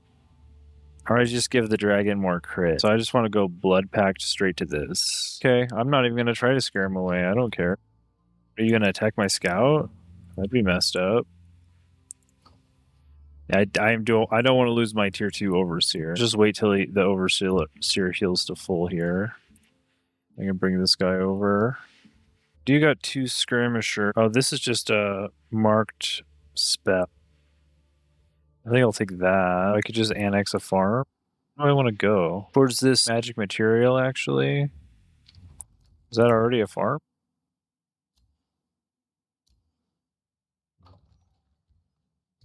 Oh, there we go. I had to select on the city. Now I can abort that. He can stay a forester.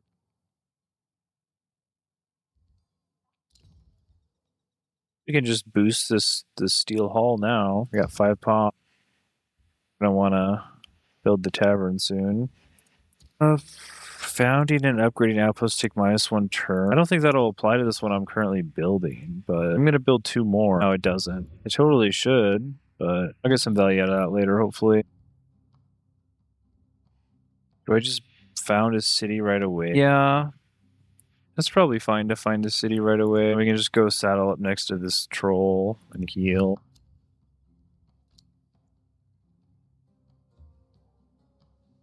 It's Astral Dew, a banner. I guess I don't need more snow spirits right now. Build more quarries. I can only do 1 quarry, 2 quarries. I could do 3 quarries. Sure. Wow, I actually can do it.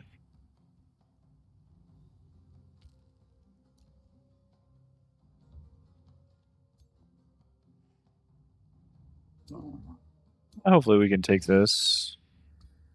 Oh, that is guarded. I guess I kind of want to go down here and get the tower. I don't know. We just stay. It's defenders are all kind of bad. Oh, yeah, no, this is the stack that took me out. You gotta have full health, full stack there. I even might want more units. They still killed one.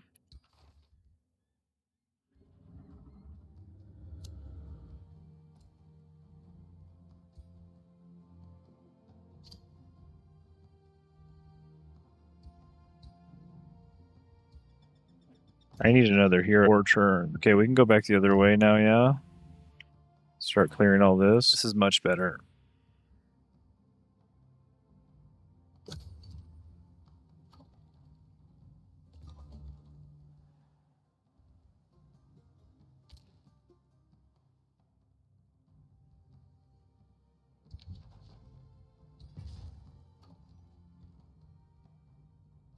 Oh, we could do the School of Cryomancy.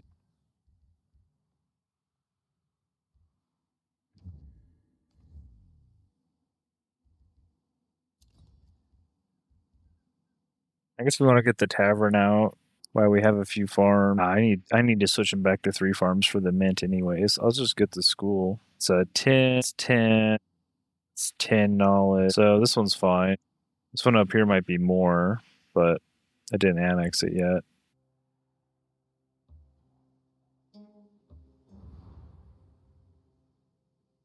Some more Archon blood. I guess you don't have to be on the snow. Do I have another city? I don't need Archon blood per se. Ability. I need the Astral Dew really bad though. So I am going to clear down through here. And then I could put a city on the road here. There's some pasture. Or I kind of like up here better. Got a lot of good stuff. You guys, I'm going to just do the same kind of build order here. We're going to build a storehouse.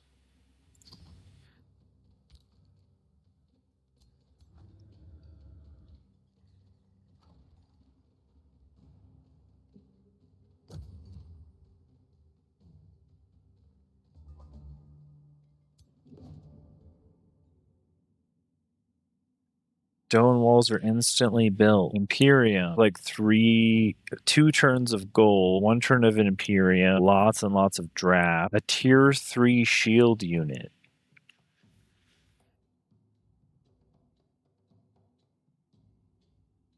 I kind of like a tier 3 shield unit. Oh, did they already clear that? Struck siege guns. Oh. No wonder these guys start with an extra siege project. I just need some more gold. Yeah, I'll do that. If I get 3. Yeah, this is crazy. Stack is 415. It's not a bad stack. It's 4 units though. Do I even want to spend money on those siege projects? I don't know if I do. It's so expensive. I just greed out. What is this guy? A champion range? He's gonna do a lot of damage. I kind of just wanted to rush my school. I won't have enough gold for another building, though. Oh, I could build a mage lock. Maybe I run 2 armies side by side. Get a mage lock in there. Some more of these snow. Or I could also blizzard. Should probably blizzard him.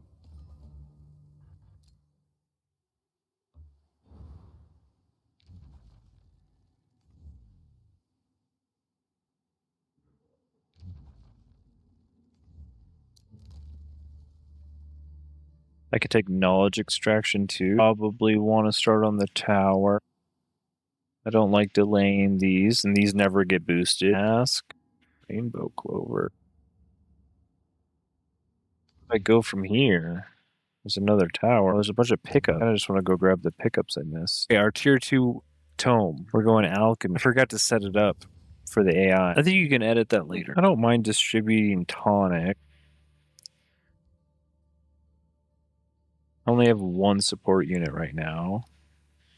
All right, you need a forester. You're not going to get a forester. Why did I start building the storehouse? I don't know. I guess I should build farms. They're all farms. This is on a mana node. This is on a gold node. Let's build a farm here. Shouldn't have started with the storehouse because I don't have a forester. That's my bad. And blizzard him. I can summon one more snow spirit. Oh, I can summon another recruit. I want somebody that's going to attack them back, but he's a nautical governor. I have such a sick pike. Warrior Spellblade Death Knight, but he's not. Dang. I wonder what the right decision is. This defender would use that pike like nobody else, but he's a nautical governor, which is basically useless.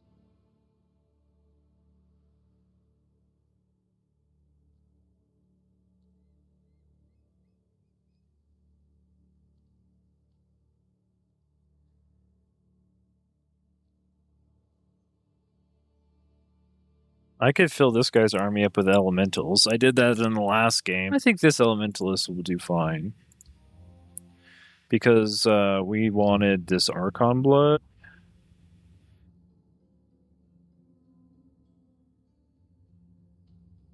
And we want the Astral Dew. We'll have foresters up here.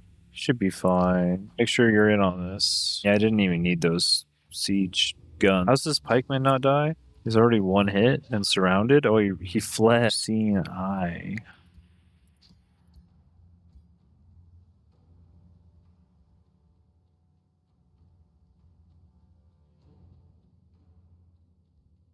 Chance of inflicting electrified. All attacks gain a chance of inflicting burning. It's pretty good though. Minus 50 accuracy. Can't perform retaliation. Just true strike.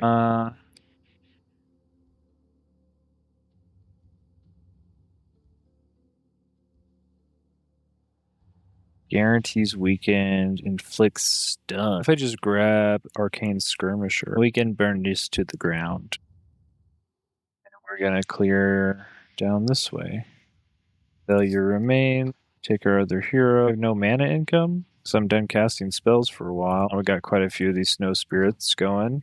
They're striking. An elementalist, I could kill him. I don't need 52 city stability. What are these options? These are all terrible. I don't care how miserable they are. What do you mean? These are my options. Okay, now we're chain clearing. I don't even think we need this free tier 1 warrior. I guess we'll take it. Why not?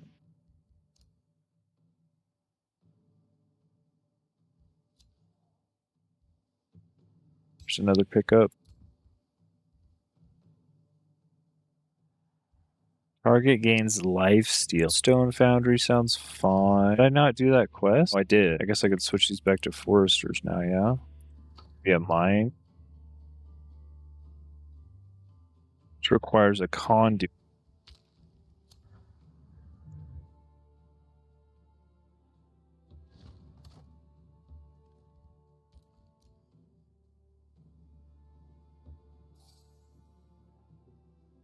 An umbral nest. Super worried about that.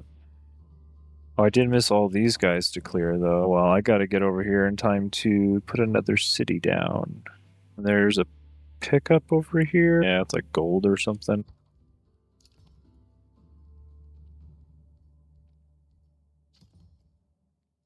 Oh, I could put an alchemist lab down. Reduction. I think I want the XP spirit. These guys evolve, right? Of inversion. I'll put this on the warlock in case my dragon gets mind control. I probably should quit annexing this direction.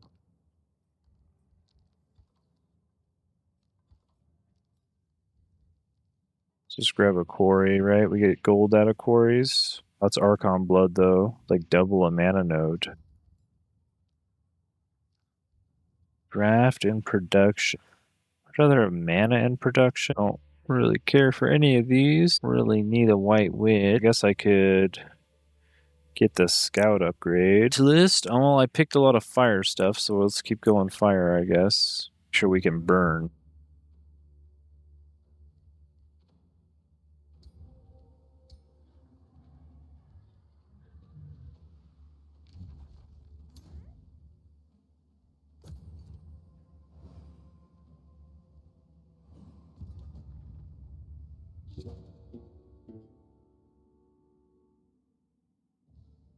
Colossus Moon event.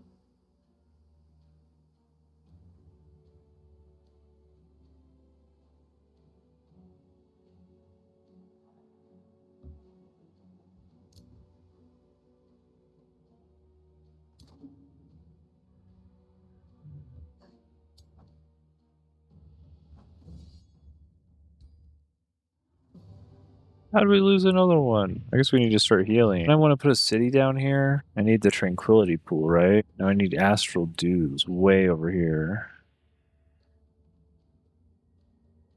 I guess we'll just... Oh, okay, I'm building one right here. It's fine. We can just start the Arcane Institute up in 4 turns. To do it, I guess I can just grab this as a conduit to build my monolith. I like chaining.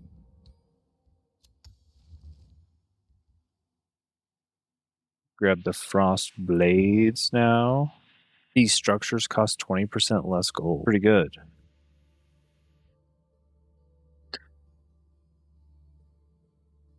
Pretty good.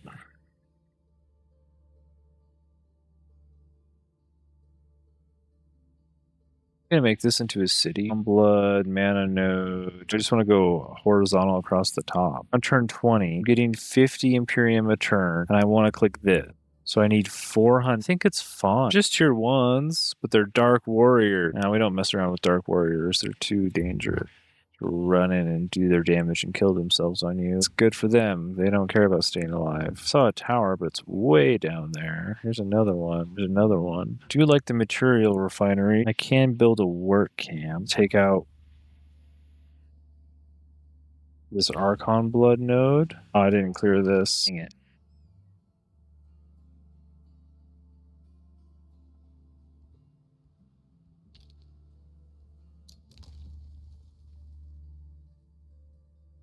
Could reduce our upkeep. Also increase our experience. Do we have a lot of tier 1s still? One of these guys. One of those guys.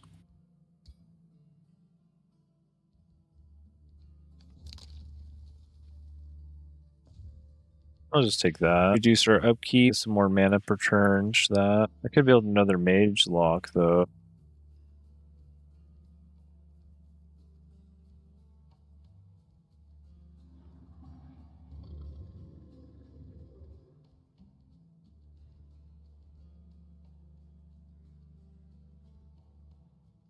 How about displacing swipe? We could stun him. We could also enter defense mode. Yeah, this guy has careless, though. We get less out of defense mode. Where are we going now? I guess we heal at our outpost for a few turns. We got a research post and quarries. I guess we'll build a quarry. Ooh, on an iron deposit. I remember our alchemist lab, too.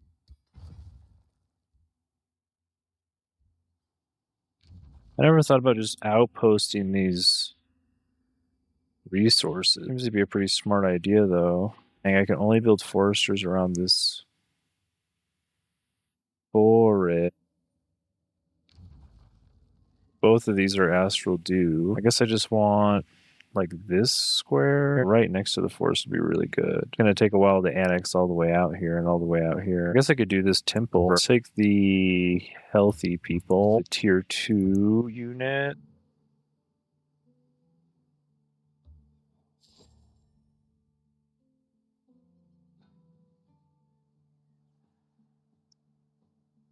Got another out or a lookout tower I can run at.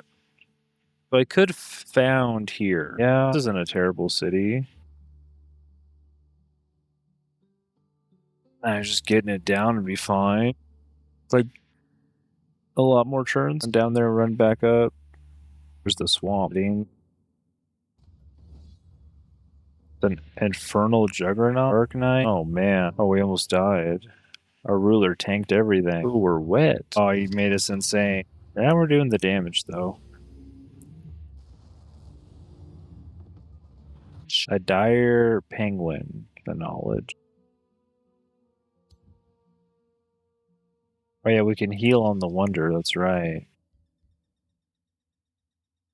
I don't have any debuffs. Just throwing lightning bolts. Yeah, I feel like if you have Hex Pact, you want this. Or if you have a bunch of debuffs, I only burn people. I'll just take Siphon Blessing. Oh, also, you can't get empowered packs if you go this way. I guess you could go here and then here.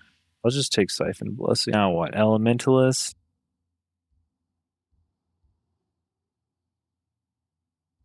I think we just take Searing Strikes again. I figure out who my leaders are.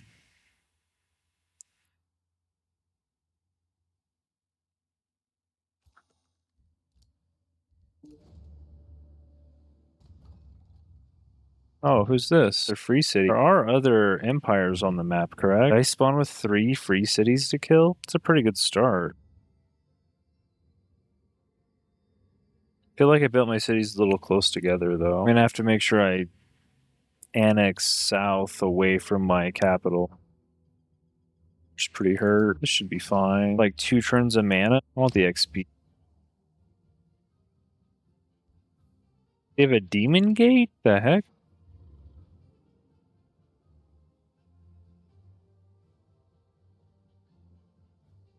Oh, you can intimidate. Nice.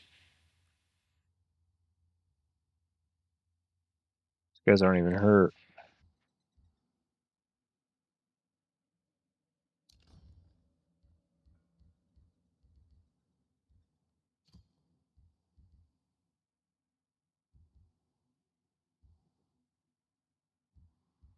I'll take the School of Cryomancy now. Why not?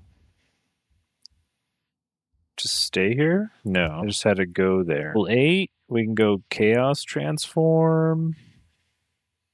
Because why wouldn't you take a Infernal Fiend type? I guess -4 frost resistance is kind of bad. Considering we're up here and we're still clearing. We could also turn into an elemental. We can't turn into a construct though.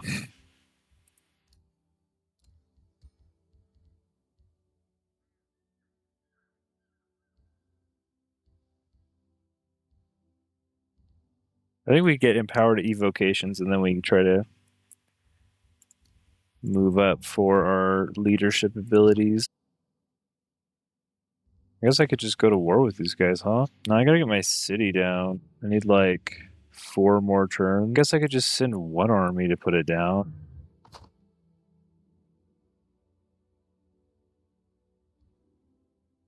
Like I could keep a Kier with the dragon. No, the warlock's supposed to be buffing the dragon eventually. Yeah, tier 2 tomes. What did I say here? Tome of the Construct. This will give us a good frontliner in the bronze golem. I don't know if this guy can... No, he doesn't level up or anything, or evolve.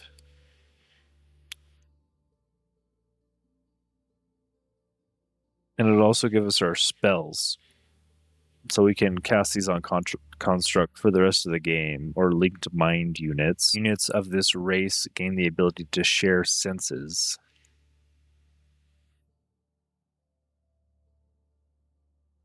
And everybody. All my shield units, polearms, and fighters, which I actually have quite a few of. Who are my fighters? Oh, this will affect my spider and my serpent. Will get 1/1 defenses if they stand next to each other.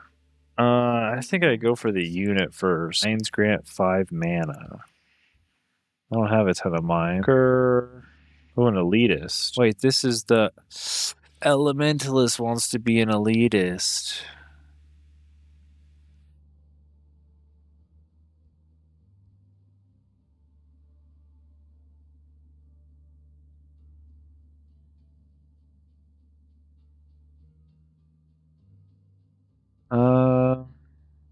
That's a really good one. You get 20 renown. fighting with the ruler, but I just separated those.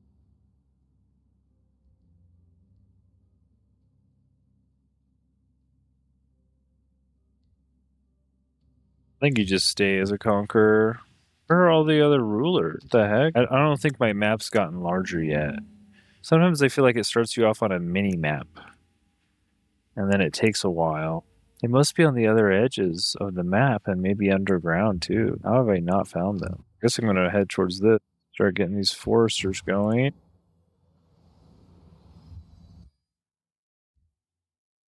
Did that give me more move? No, I already moved. She got attacked.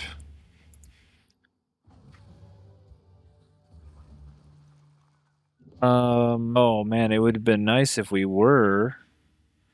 could have got production or food, but swamps never flooded my domain, so what's this? Bunch of entwined thralls, huh? It's a nice 99 damage breath weapon. No big deal. Do I even want this guy? I guess I'll take him.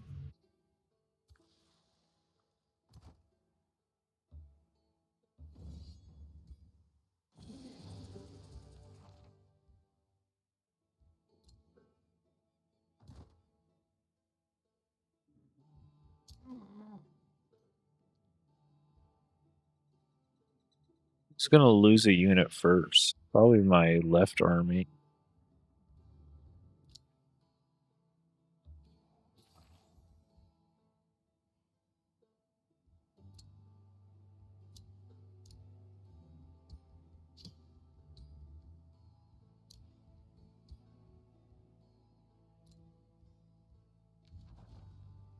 Adept of Materia.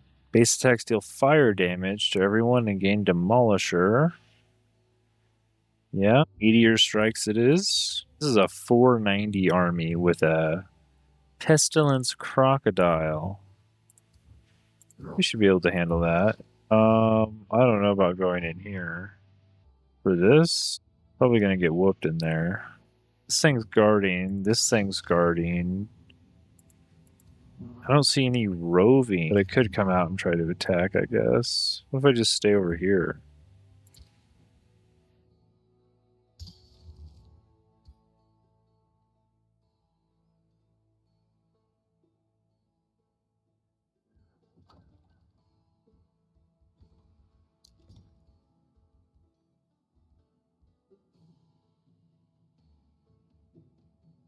Foresters for the library.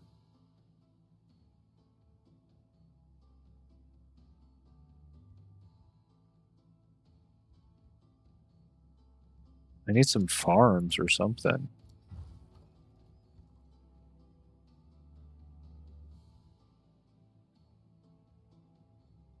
I can just build a library.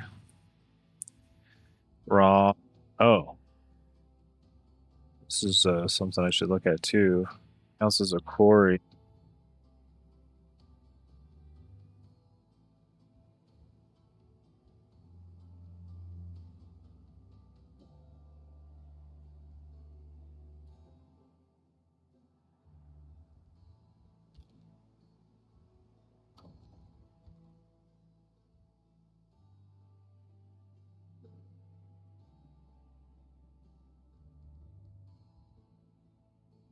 Now I'll turn these into farms, I guess. I need the tavern at least. Oh.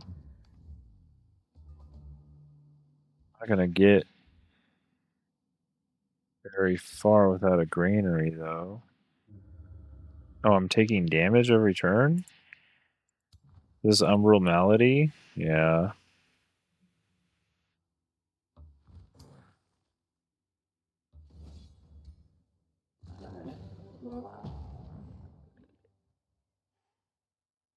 %20 critical hit damage.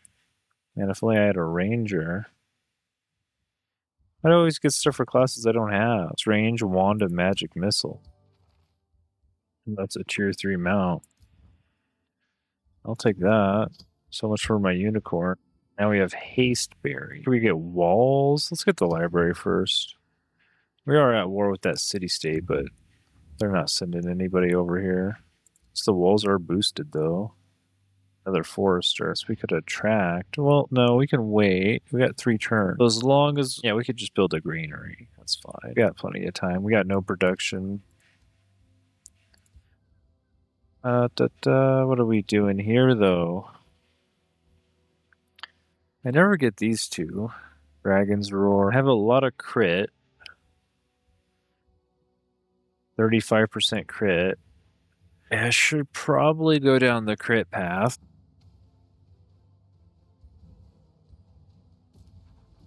Oh, now you're sending forces. You don't say.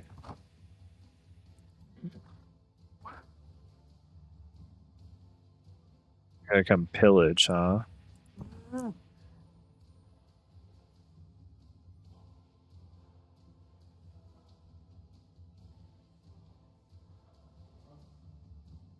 I never cleared the barrows over here. I guess I should full clear this side with my dragon. Probably means I should summon up a second troop for this guy. Oh, they won't be led by anybody, though. 7 turns, I'll get another hero. I have 3 quarries. This is boosted. Scholars Guild requires 2 foresters. I already built... Yeah, I already built everything I needed this for.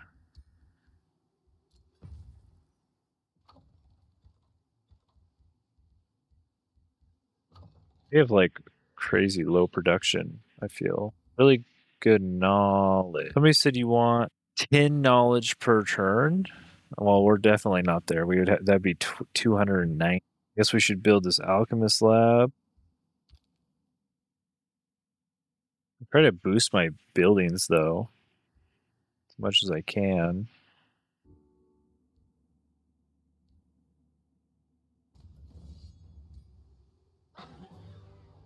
No, we lost the spider. It's okay. These guys only have 2 frontliners now. I don't really like that. There's the gold wonder behind them. It's like going here. Oh, greets me with contempt. They're wary of us. You are in need of a friend. They're a sinister spy. Dislikes empires with stronger research. Yeah.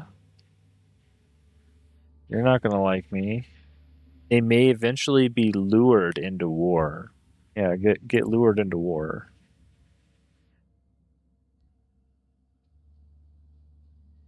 It's our first empire. We are getting close to being able to put another city down and not feel bad about it. It's definitely not this one. I guess I need to go to war again. Maybe I shouldn't focus as much on clearing. Oh, that's a chanting tower. That is not what I thought it was. Siege project. Yeah, maybe. I feel like they're always overkill. Forced march. You see, I only like forced march when I don't take damage from it. Battlefield looting gives me a little bit of gold over the course of the game. Fruitful integration might help.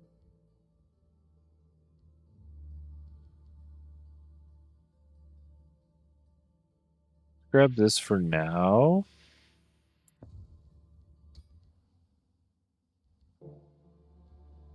How many more turns until I put down that city? Hopefully not too many. I've got a ridiculous amount of 3 quarries for this. Oh, is this the Marauder ran into me? Okay.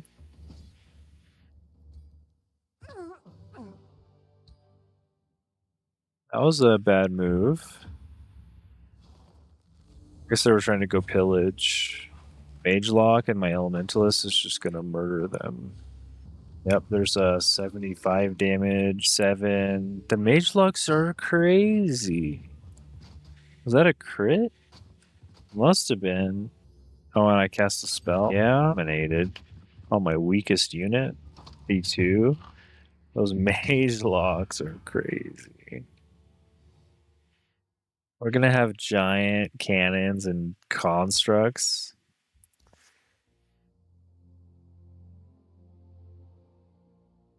I lost somebody in this army too. I should go siege. Maybe I'll just keep clearing. This has a tier 4 in it. A battle mage swamp troll. I think we'll be fine after seeing that last fight. Oh my god, we were not fine.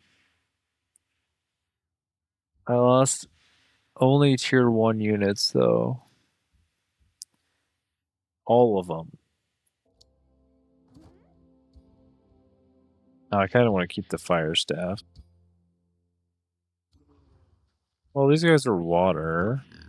These guys aren't resistant to frost or weak to fire.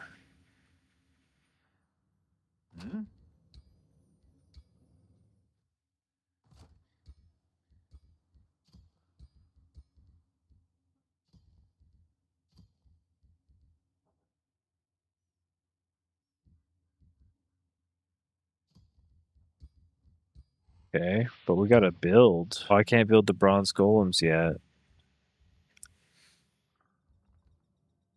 I need 10 population, 2 quarries and 2 forcers. This is boosted? 73 production so slow.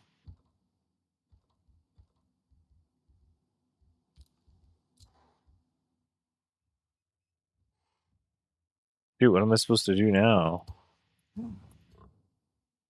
That kind of boned me from taking out this monster den. Should not have fought the swamp troll.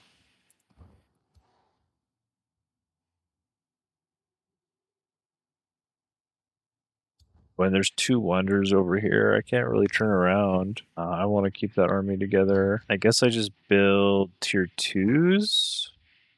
Overseer to start with.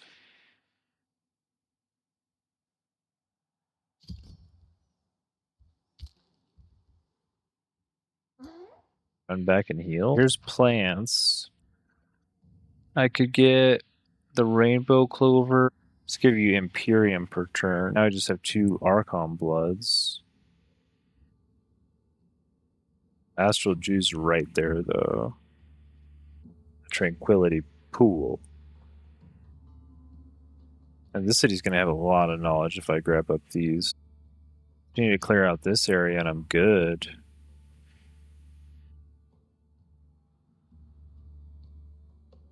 I can build defenses in Irongrad. These can all be outposts. I could even take over Smoggin and have a huge empire. 1, 2, 3, 4, 5. I have like the whole top side of the map. I could take this guy out. I don't even see another ruler yet.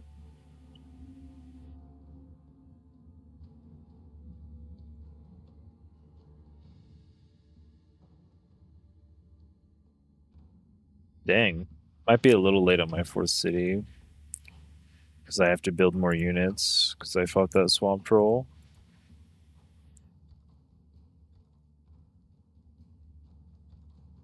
Tier 4 units, man. They're dangerous.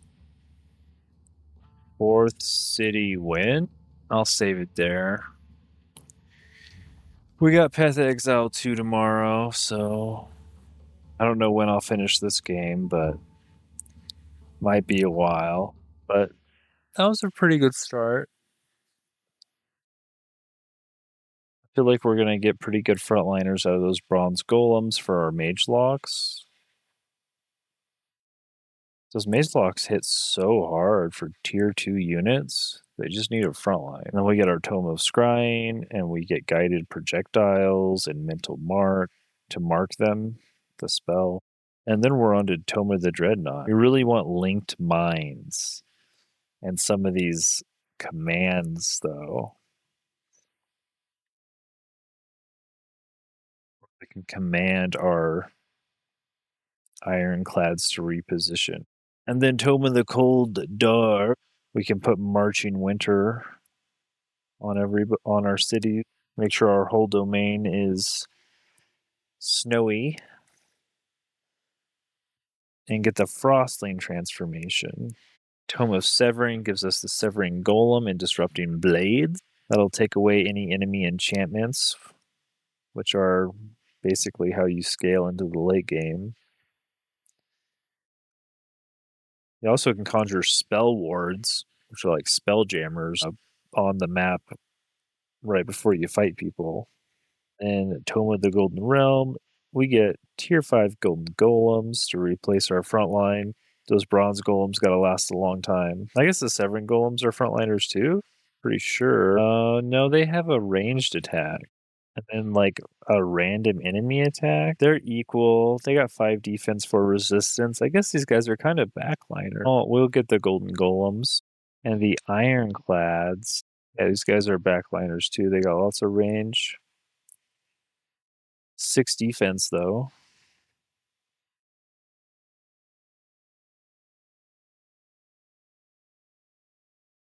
Should be pretty solid. Our clear just wasn't that great. But I think once we get all these SPIs down in all our cities, our knowledge is going to go crazy. It's kind of like our second city didn't have any foresters, so we can't boost our food building, which was maybe not the best. Maybe we just needed an outpost there to get the magic resource, and we should have put the city somewhere else. I'm still learning, but I'm getting better at using the outpost, though. It's totally worth building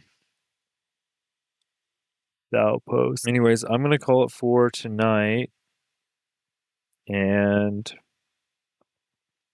get some rest for the patch tomorrow. So I plan on streaming quite a bit. And they got drops on Twitch.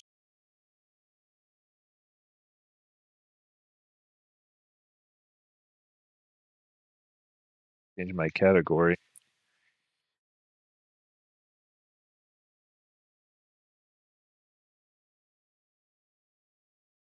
I think everybody thinks you should play the Bloodwitch for scaling. Bloodmage.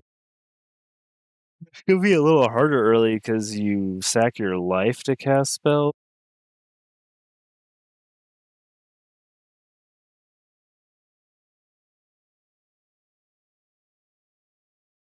Two level 100, lots of high levels. 2 level 100s and lots of high levels. Yeah. Which one takes Chaos Inoculation more? Because I really do want to take that. Be down here in passives. 29%. These guys don't take it at all because they stack live. Why does everybody have such lower damage? Because they all want Lightning Spear? This guy got 141k on Blood Hunt? How? Tangle Tongue, Blood Hunt? Bleeding is aggravated? No way. Imp Chains, Blood Hunt, Lightning Spear. Whoever this lucky fail guy is probably rich. He's only got 4 gems. He just went crit with Bone Cage, Bone Storm, Temp Chains on Blasphemy, Contagion, Essence Drain. When do you have time to use Essence Drain in the build, though? You Contagion's Essence Drain, and then you run up to him, and maybe you put him in a Bone Cage first. Oh, this goes around you, though. You put yourself in a Bone Cage, and then Contagion Essence Drain them, and then finish them off with a Bone Storm channel.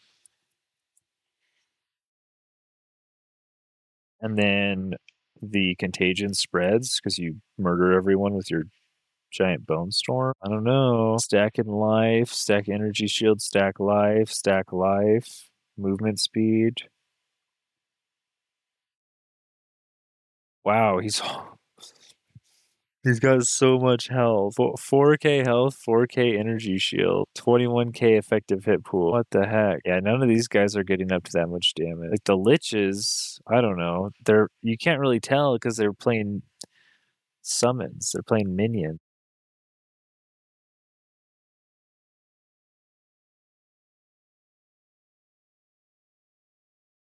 I guess maybe Blood Mage is the way to do it. But I also want Chaos Inoculation. I mean, people play the Lich to go down this right tree, though, a lot of the time, but you don't have to. Unholy Might's Chaos is extra, so that's like the minion side. Power Charge got buffed, but nobody even used that. Not like they couldn't. I mean, These guys got wands with the mana drain on it, right? Chaos Bolt.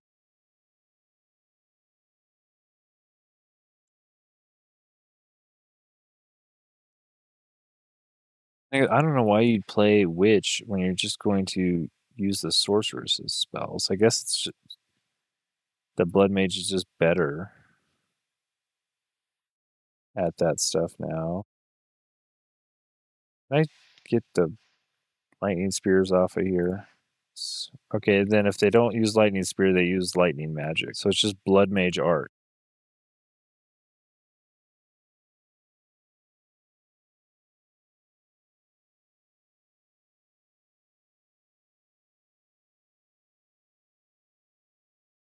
Why does he have soul offering? Spell damage buff. Okay, using sigil of power. Soul offering to buff and conductivity. Full hit chance. Wow, you went down here for a crit. You didn't steal it from the monk? You did. On your second set?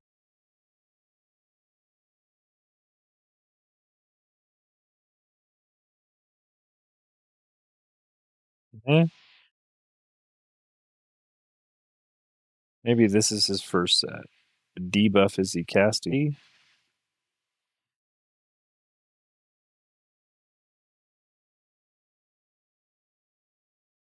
This guy got like 2,000 life, 7,000 energy shield. Yeah. Big life pools.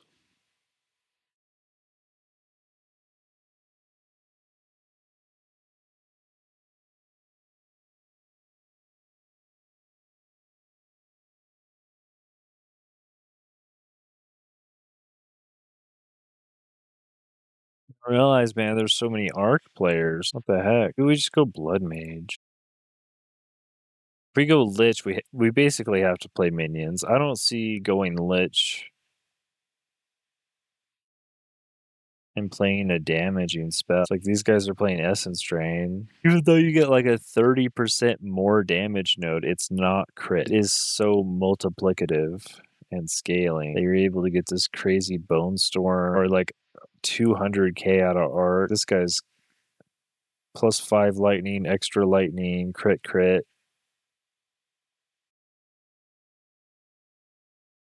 Critical hits ignore enemy monster lightning resist. Okay, yeah, sure. Fire of the Storm is like made for this. Each from critical hits is instant. Oh, he is taking that. These guys get a whole nother ascendancy point that they didn't get before. They did nerf the crit a little bit though. It's not a big deal. What are people even gonna take? New curse of part of it? So you obviously take the 2 crits. Oh, the life remnant skill grants now spawns a remnant on hitting a target instead of crit. This guy's got 2,000 health. This guy, he's got like 3,879. Oh my god. It's like 20 less critical damage bonus. This is a huge nerf. That swap places with Sunder. So now it's way lower. So you get that base crit first. You're going to do Whispers of the Flesh. Anybody you curse just loses 15% max life. That's a huge buff. Super strong. I don't think the crit matters that much. Gain 30% of damage is extra physical, and it's going to eat your flask. Then you refill your flask by casting. I feel like this is better if you're just casting one spell. And if you stack up a bunch of life, how much life are you spending per cast? Life cost equal to base mana cost. So I guess that depends on the spell and everything. Gain 1 life flask. And eventually I guess you'll just have 50% less recovery from flask. You just have no life flask. You're only going to get this. You're going to run your flask empty. No. Only when it's full. So you're going to run it down to 60% and then cast back up. And you're incentivized not ever to press life flask. Or you could just make your curses stronger.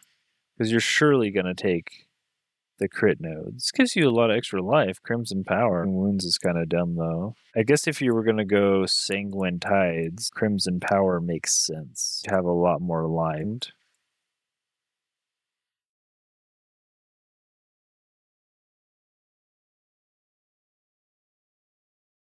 Huh.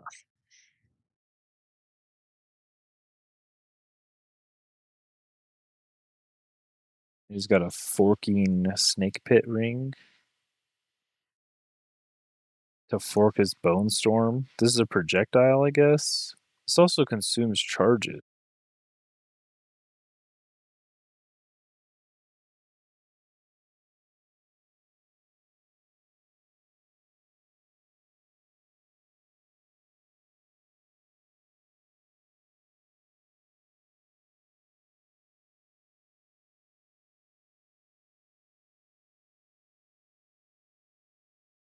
Oh, this is just nerfed.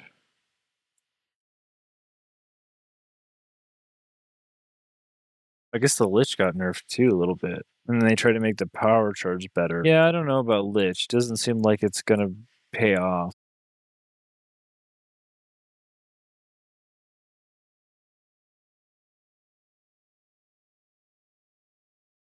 It kind of sucks that you have to go crit. You basically have to go crit. The blood mage is the critter. Go blood mage and you steal all the monk nodes. I guess that's fine. I didn't even use his weapon sets. We'll have the new tree tomorrow and we'll look over it. I know there's going to be a lot down here in Mercenary. I just really didn't like the way Mercenary grenades felt. I don't know. I don't like the damage not being instant. I'm one of those, I guess. I feel intuitive.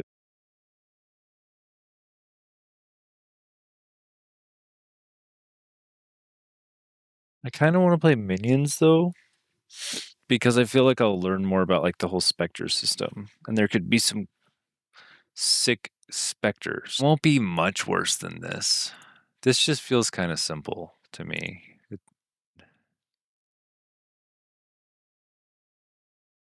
Crit whatever spell you want. You just play, yeah, it's just doing the same thing I did with Lightning Spears, just crit Lightning Spear. Now it's just crit Spellcaster. Just like, that's fine. But it'd be nice if there's some other ways to play the game than stacking full crit. I guess even when I was looking at the Tactician, there was a lot of crit on his gear. He's getting some of the most notables down there too. I just think Arc's going to be so strong. Like if you take a Lightning Spear off of here, Orb of Storm, and you go here, let's say Lich and Blood Mage. You could even throw in the Stormweavers. It's the first spell, like Effigy, Contagion, and then Arc. Take Cold Snap off of there too, because that's not even the real numbers. You have Arc, Gladcore, Stormweaver, 600k Arc. Just got some crazy gear. It's the rings too. And he's got 4 of these gems. He's just running around socketing in all the gems. +3 level of all Arc skill. He's casting Arc on critical too. Arc, cast on critical Arc. How much critical nodes did you take? Not really seeing any critical nodes. So here's a few. Took 3 of the monk. It's just like triggering more Arc. Guys didn't come in here to take more. I guess when you have low base crit, it's not as effective. But he's still got all this damage. Well, no, no. Your critical damage bonus is 300%. Well, that's not base crit. That's just critical damage bonus. So he's just using like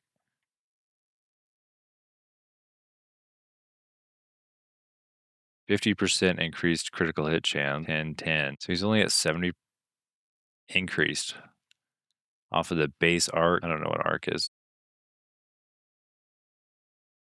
Base crit 9. What do we say? It was like 70. Well, he's got like 15% crit, and he's got 300% crit bonus.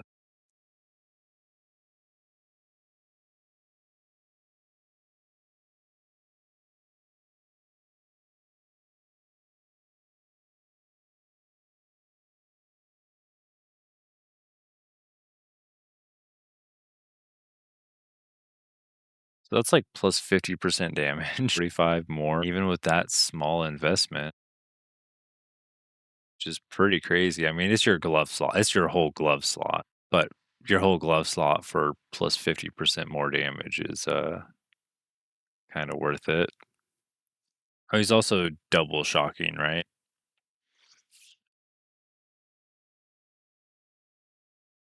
Yeah, you get a double shock if you play Stormweaver. So that's it's got reduced effect though, but it's 30% increased damage. And then you can scale your shock magnitude with these gloves. So that's another 40 increase on that 30 So you're like 42% more damage from shock. It's pretty good. That's some good scaling. And then you have Archmage, right? Yeah, then he has Archmage. Whereas the blood, we get only arc users here. The highest damage blood is way below, way below. So I don't know how people are saying this is the best scaling caster because you get a lot of survivability. I mean, you have to take all this crit, taking all the crit on the tree, and then you can ignore enemy lightning resist. So I guess that's numbers that won't show up on here. So, the Stormweaver is getting resisted. This guy can wear the Choir of the Storm. But I guess if you look at most of the Stormweavers, they're not this guy. Most of the Stormweavers are not that guy. Look how many blood mages there are compared to Stormweavers. No liches. 0% lich played art. It just doesn't scale well with them. They don't scale well with crit damage. Weaver's got double shock. These guys have crit. Infernalist. None. Yeah, I guess we'll see tomorrow. I could change my mind again. After I see it, I'm like, oh yeah, let's try the tactician. I'm probably not gonna do warrior. It's just still got such a bad rep. I think I'd save warrior for last, but I can't play Stormweaver again. I don't even want to play the same base class again. So I did the Stormweaver. I did the Amazon. People say the Ritualist has no early game with that extra ring slot. Man, there's all the time I get a third ring I wish I could wear. But that is the same base class as the Amazon. Actually, between Deadeye and Blood Mage or Lich minions. The Eula, I don't know, the Invoker. Everybody steals this man's crit nodes. He starts in like the best spot on the tree for scale, but his actual own ascendancies are so bad. Touch note. That's a lot of words for Pathfinder for like no real buff. Got a third buff on scattered them to the winds. Elemental expression. Trigger on melee critical hit. Elemental expression. Chance for an explosion is proportional to your strength, for a bolt proportional to your dexterity, and a wave proportional to your intelligence. Huh? A fiery explosion, an arcing bolt of lightning, or an icy wave. Okay. Well, this has chaining lightning damage. That's not good. You can meditate too.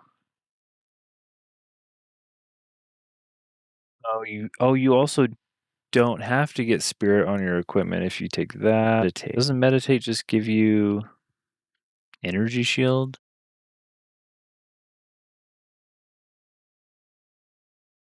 1 second cast time overflows.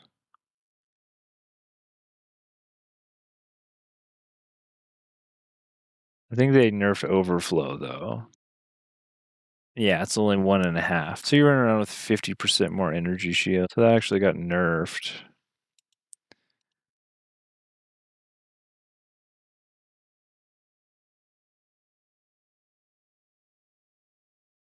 But it's faster to cast it for 1 second, and then you'll double your energy shield recharge and start it immediately. Right, so you're just doing this in between packs to be tanky. Percent damage is extra cold. Create chilled ground on freezing enemy. Oh, well, yeah. Chance on shocking enemies to create shocked ground. You could get armor, sack evasion for armor. Isn't this just a nerfing yourself? How is that even a node? His skills gain 35% more energy. That could be good. Aren't these guys supposed to live on the meta gems? They got a bunch of meta gem crit stuff right next to their beginning. All the invokers, right? They're all using spears. Okay, this guy's using ice strike, the critical quarterstaff. Yeah, he's taking all his own nodes because they're really good. And running over here, and he's taking some movement speed nodes also. And he can go take this energy shield node everybody takes.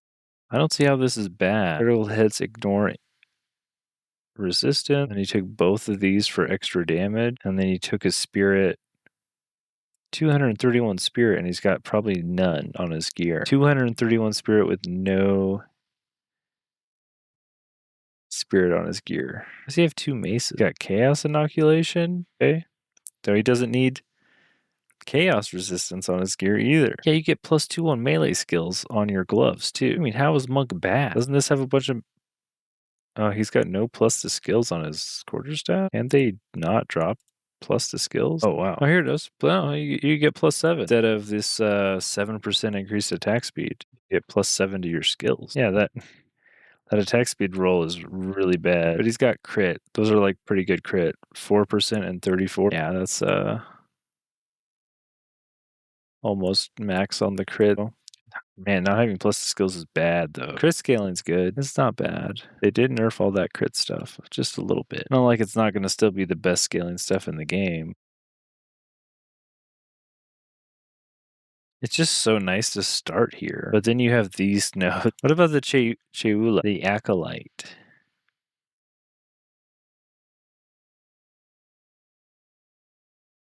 Leech recovers based on chaos damage as well as physical. Okay. I guess I should look up what it used to do. Grants the skill into the breach. That's what gives you the chaos damage. Quality rending.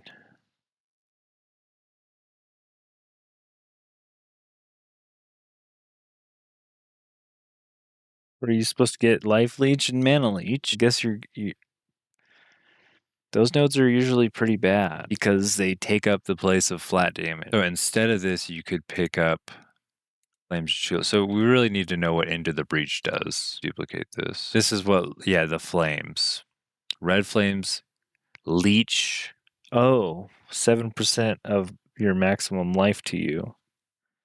7% damage is extra chaos for 5 seconds. Why don't these guys cast Despair on swap? Do they? Profane Ritual cast on free will take mark. Yeah, they're definitely using metagems, but they're also using lightning. Ice Strike cast on critical, cast on free. You can't do Voltaic Mark anymore. Not a spell. You could change all of them to purple. It's up to 10 times. They count as remnants. 35 damage is extra if you can stack it. Fact. Now grants remnant spawn supported skills. Is this a metagem? Oh, does it just mean the flames? Waking Dream notable passive skills.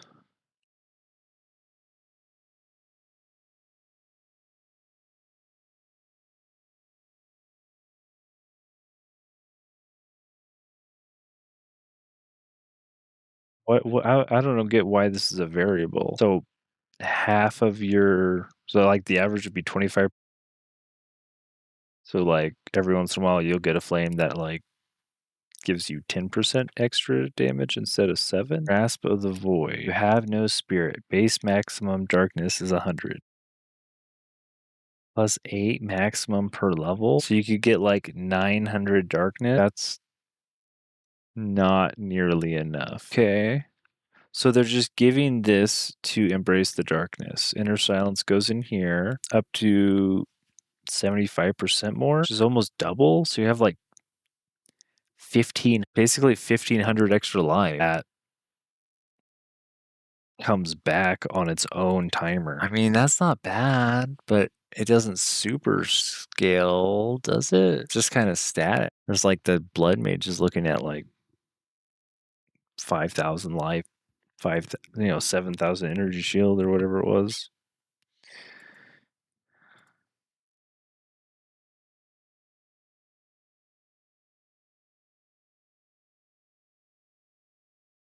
Ravenous Doubts they reworked also. Volatility. What didn't they change? They changed like literally every node. What about Cheyula's gift? Plus 10 to maximum chaos res. Chaos res is double. This is the only one they didn't change. Yeah, they changed 7. That's basically the whole the whole ascendancy theory. I don't know. Where's the scaling though? It's just got like damages extra, flat 1,500 extra survivability is not nothing. And you're getting random ignite chance, freeze or shock. Which, I mean, that could be really good. If you're only having shock like a third of the time, though, it'd be nice if you could just have the shock for 20% more damage. The ignite chances. I mean, you'll have pretty big ignites when you're critically for as much as you are. Like, all these guys have really low damage though. Crazy because they can't use their own critical nodes like the Deadeyes can. Even if we take off the Wind Serpent's Fury, then we have all the Lightning Arrow guys. These guys just come up here and jack the crit nodes, and they even jack this energy shield node. I think Arc Blood Mage is going to be crazy. This is definitely a top tier build. Lightning Arrow, Deadeye. I don't know how Blood Hunt's got so high on these guys. Wow. Yo, Blood Hunt's crazy. What? They're still using the spear. Increases and reductions to spell damage also apply to attack. Yeah, 15% increased spell damage.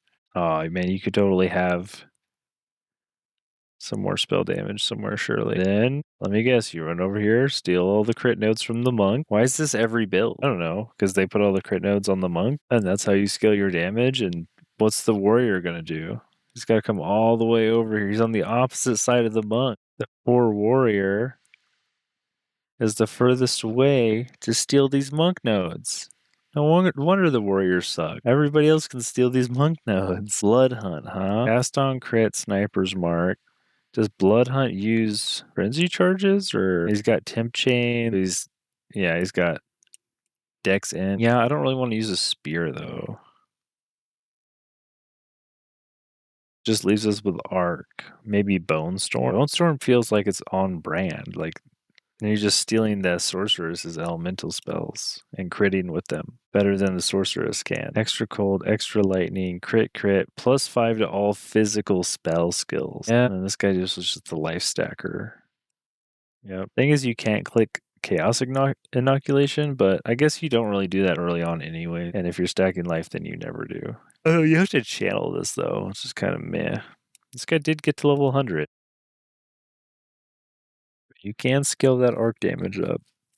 All these guys are already using Orb Storms, probably. Yeah, I mean, everybody's using this anyway, because you can put, like, Font of Blood and Neural Overload and all this other stuff on it.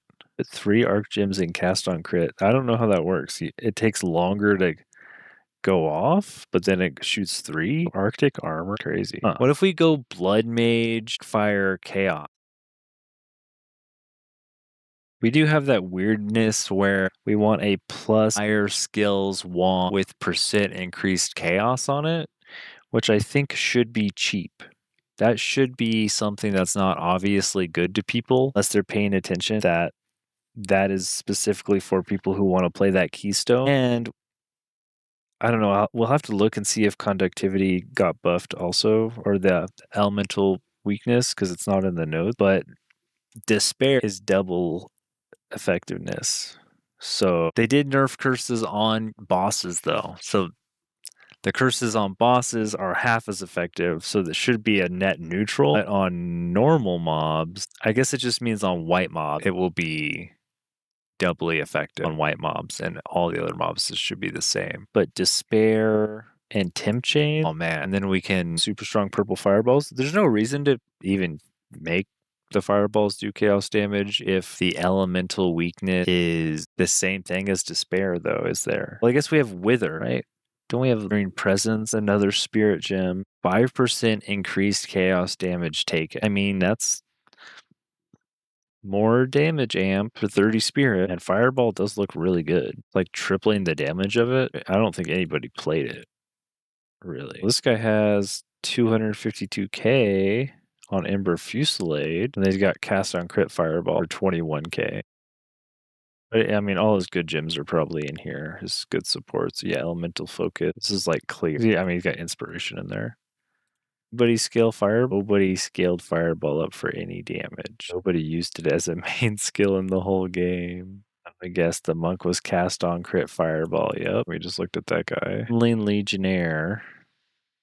Oh my god, this guy has all the broken stuff. Holy moly. Look at this guy. Sacred Flame, Tangle Tongue, Poa, Ingenuity, Invictus, Landra, Astramentus. He's got every in-game unique on him. What the heck? And he pathed all the way down and all the way around. Cast on crit, Stormlance, and he's just using primal strikes, huh? That's a build. +2 level of all skills with strength requirement. 20% increased critical hit chance per socketed blue gem. This doesn't look bad at all. Except he didn't cap his resistances. His effective health pool is only 9k. His item rarity is only 15. I mean, looks like he does plenty of damage, though. What point do you just 116 to all attribute? Holy moly. 100 intelligence. For what? For mind over matter, man. Okay, so he's got like, that's where all his life's coming from. Okay, he's kind of a monster. He can definitely kill everything in the game, just not with rarity on. Triple flat.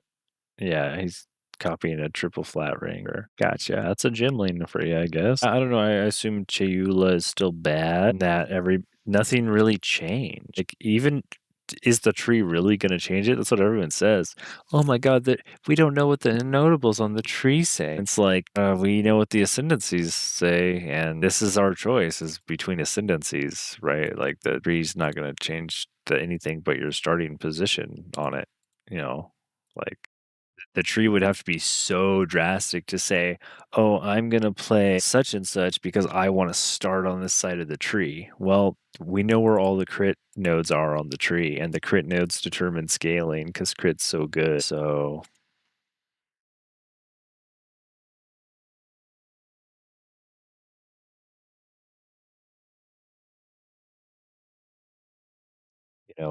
what's this guy to do? Or this guy, or this guy that start up here. When the Templar and the Druid come out, where's your scaling going to come from? You're going to have to go all the way over here to try to find some crit node. You can steal this energy shield node. Everybody does it. You can even probably come down through here and steal some of these energy shield nodes, and you'll pick up some damage. You'll pick up some energy shield, and you'll call it a day.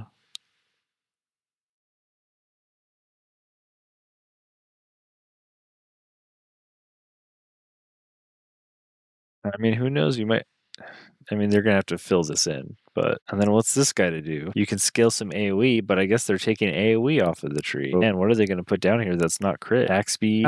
Just flat attack speed, like percent increased, I guess. But percent increased damage, you can have all the percent increased damage and attack speed you want.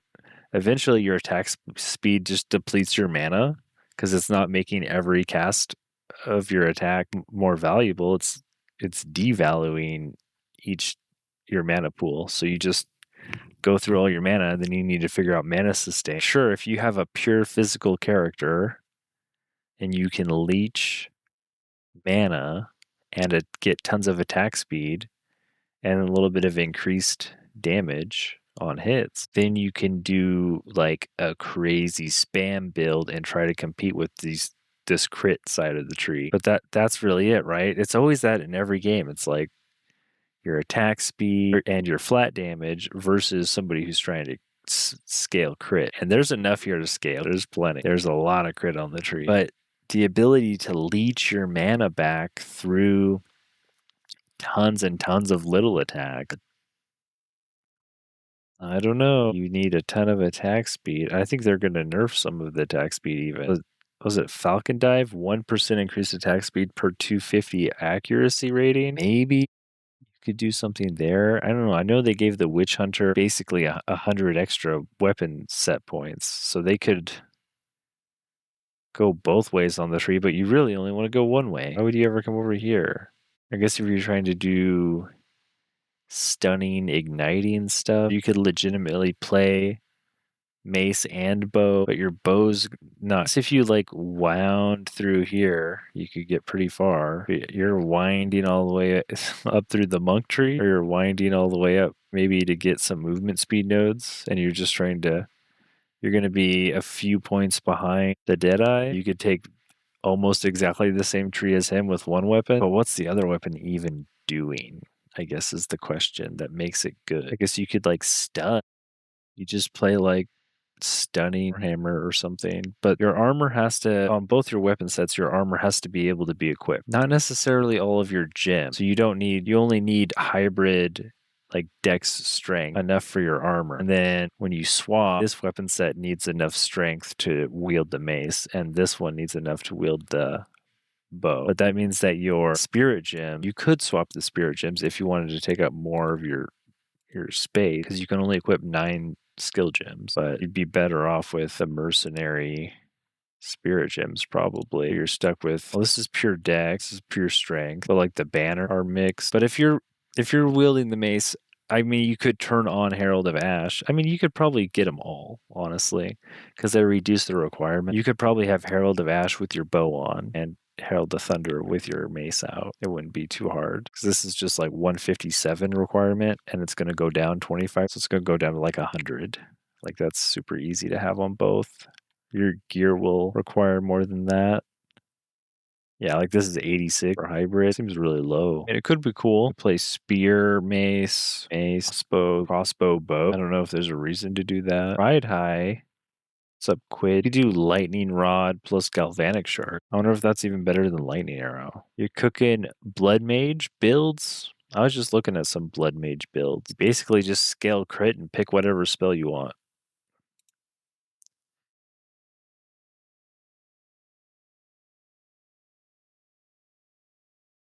Oh, blood mage. He's using a crossbow.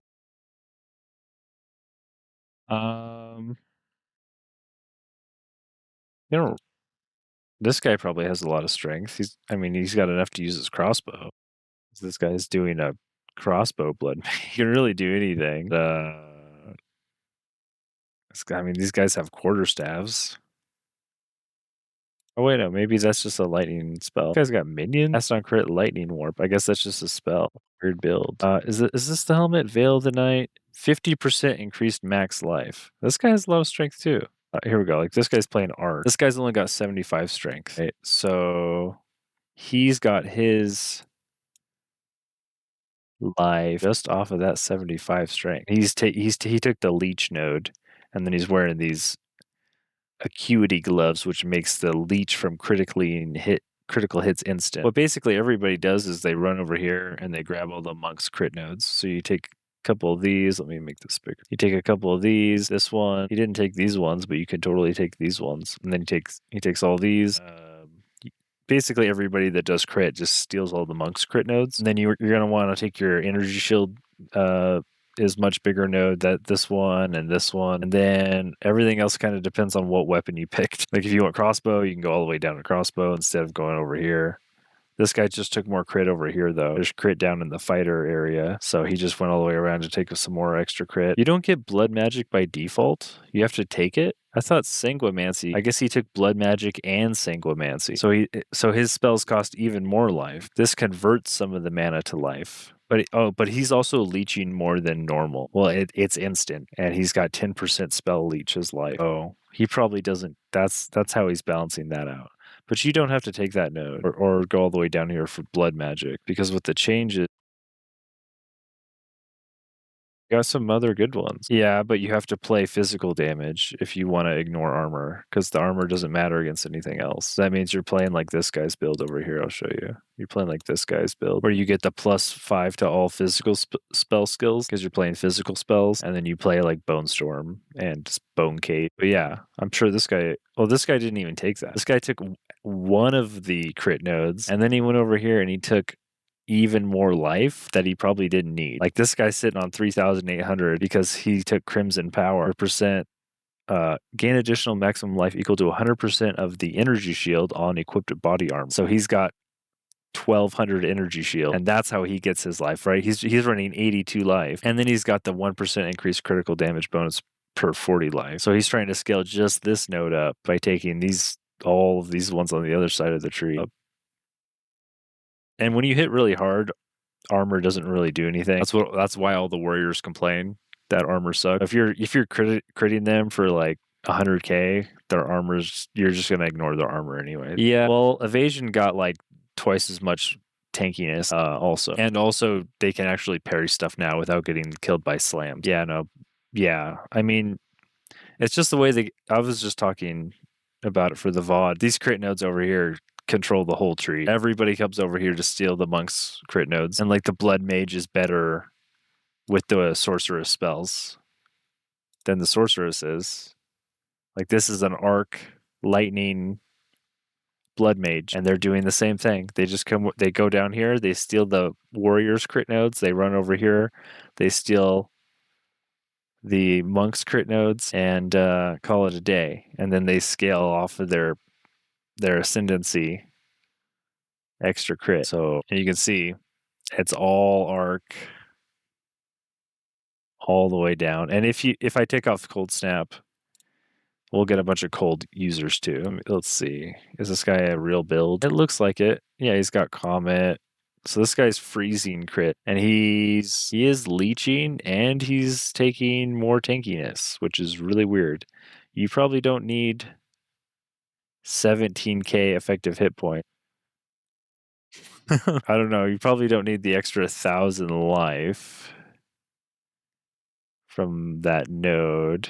He could get a lot more damage from crit going the other side, but he's also taking this leech's instant. Why do you have presence is doubled though? Yeah, I don't know. His helmet doesn't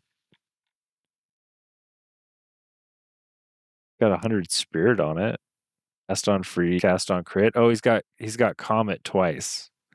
Cast on freeze and cast on crit for Comet. The thing is, they switched these two nodes around. So they did nerf late game Blood Mage by a little bit of crit, but I don't really think it matters, honestly. It's still the best way to scale spells in the game. And they're going to give you this one first. Base critical chance is 15. So you can take any spell in the game, and for you, the base crit is different. So if I want to play Fireball and I'm a sorceress, my base crit is 7. And yours is double that. So just starting there is just really bad for the sorceress. Cold Mage Comet. Yeah, I played Cold Sorceress, and then I played not connected. I guess you have to reauthorize it. Yeah, I played up to 90 plus 5 cold spells. I still had a shield on, and I had 17k effective HP, but I did no damage. So I didn't understand what I was doing. I didn't have any mana on my ring. I had 68% rarity. I only had 20% move speed boots.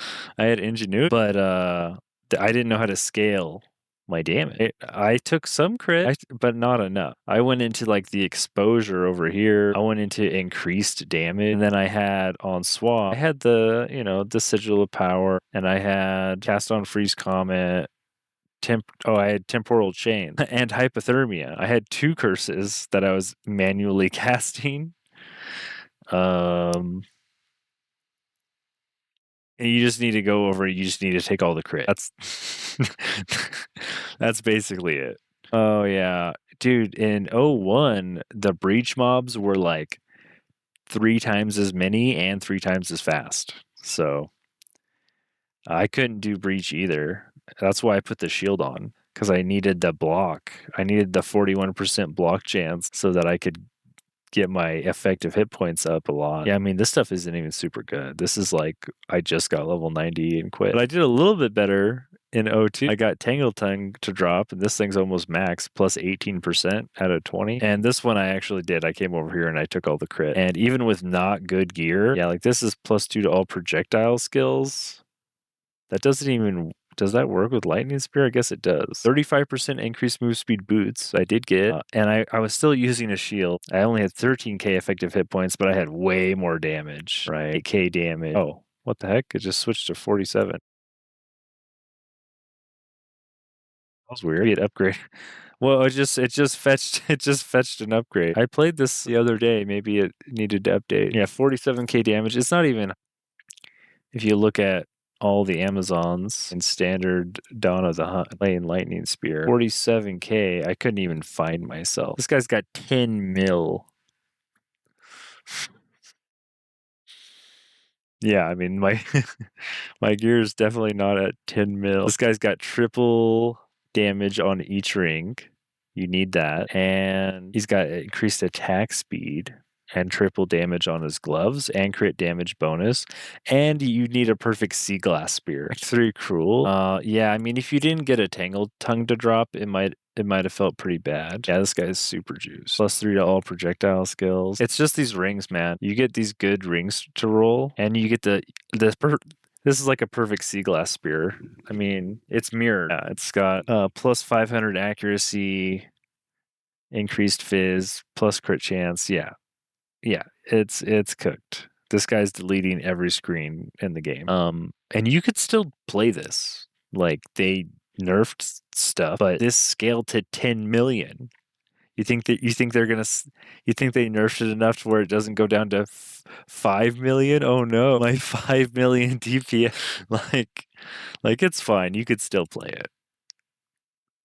The thing is with Deadeye and Lightning Arrow is that, I mean, this says 2.7 mil. So this didn't get nerfed at all.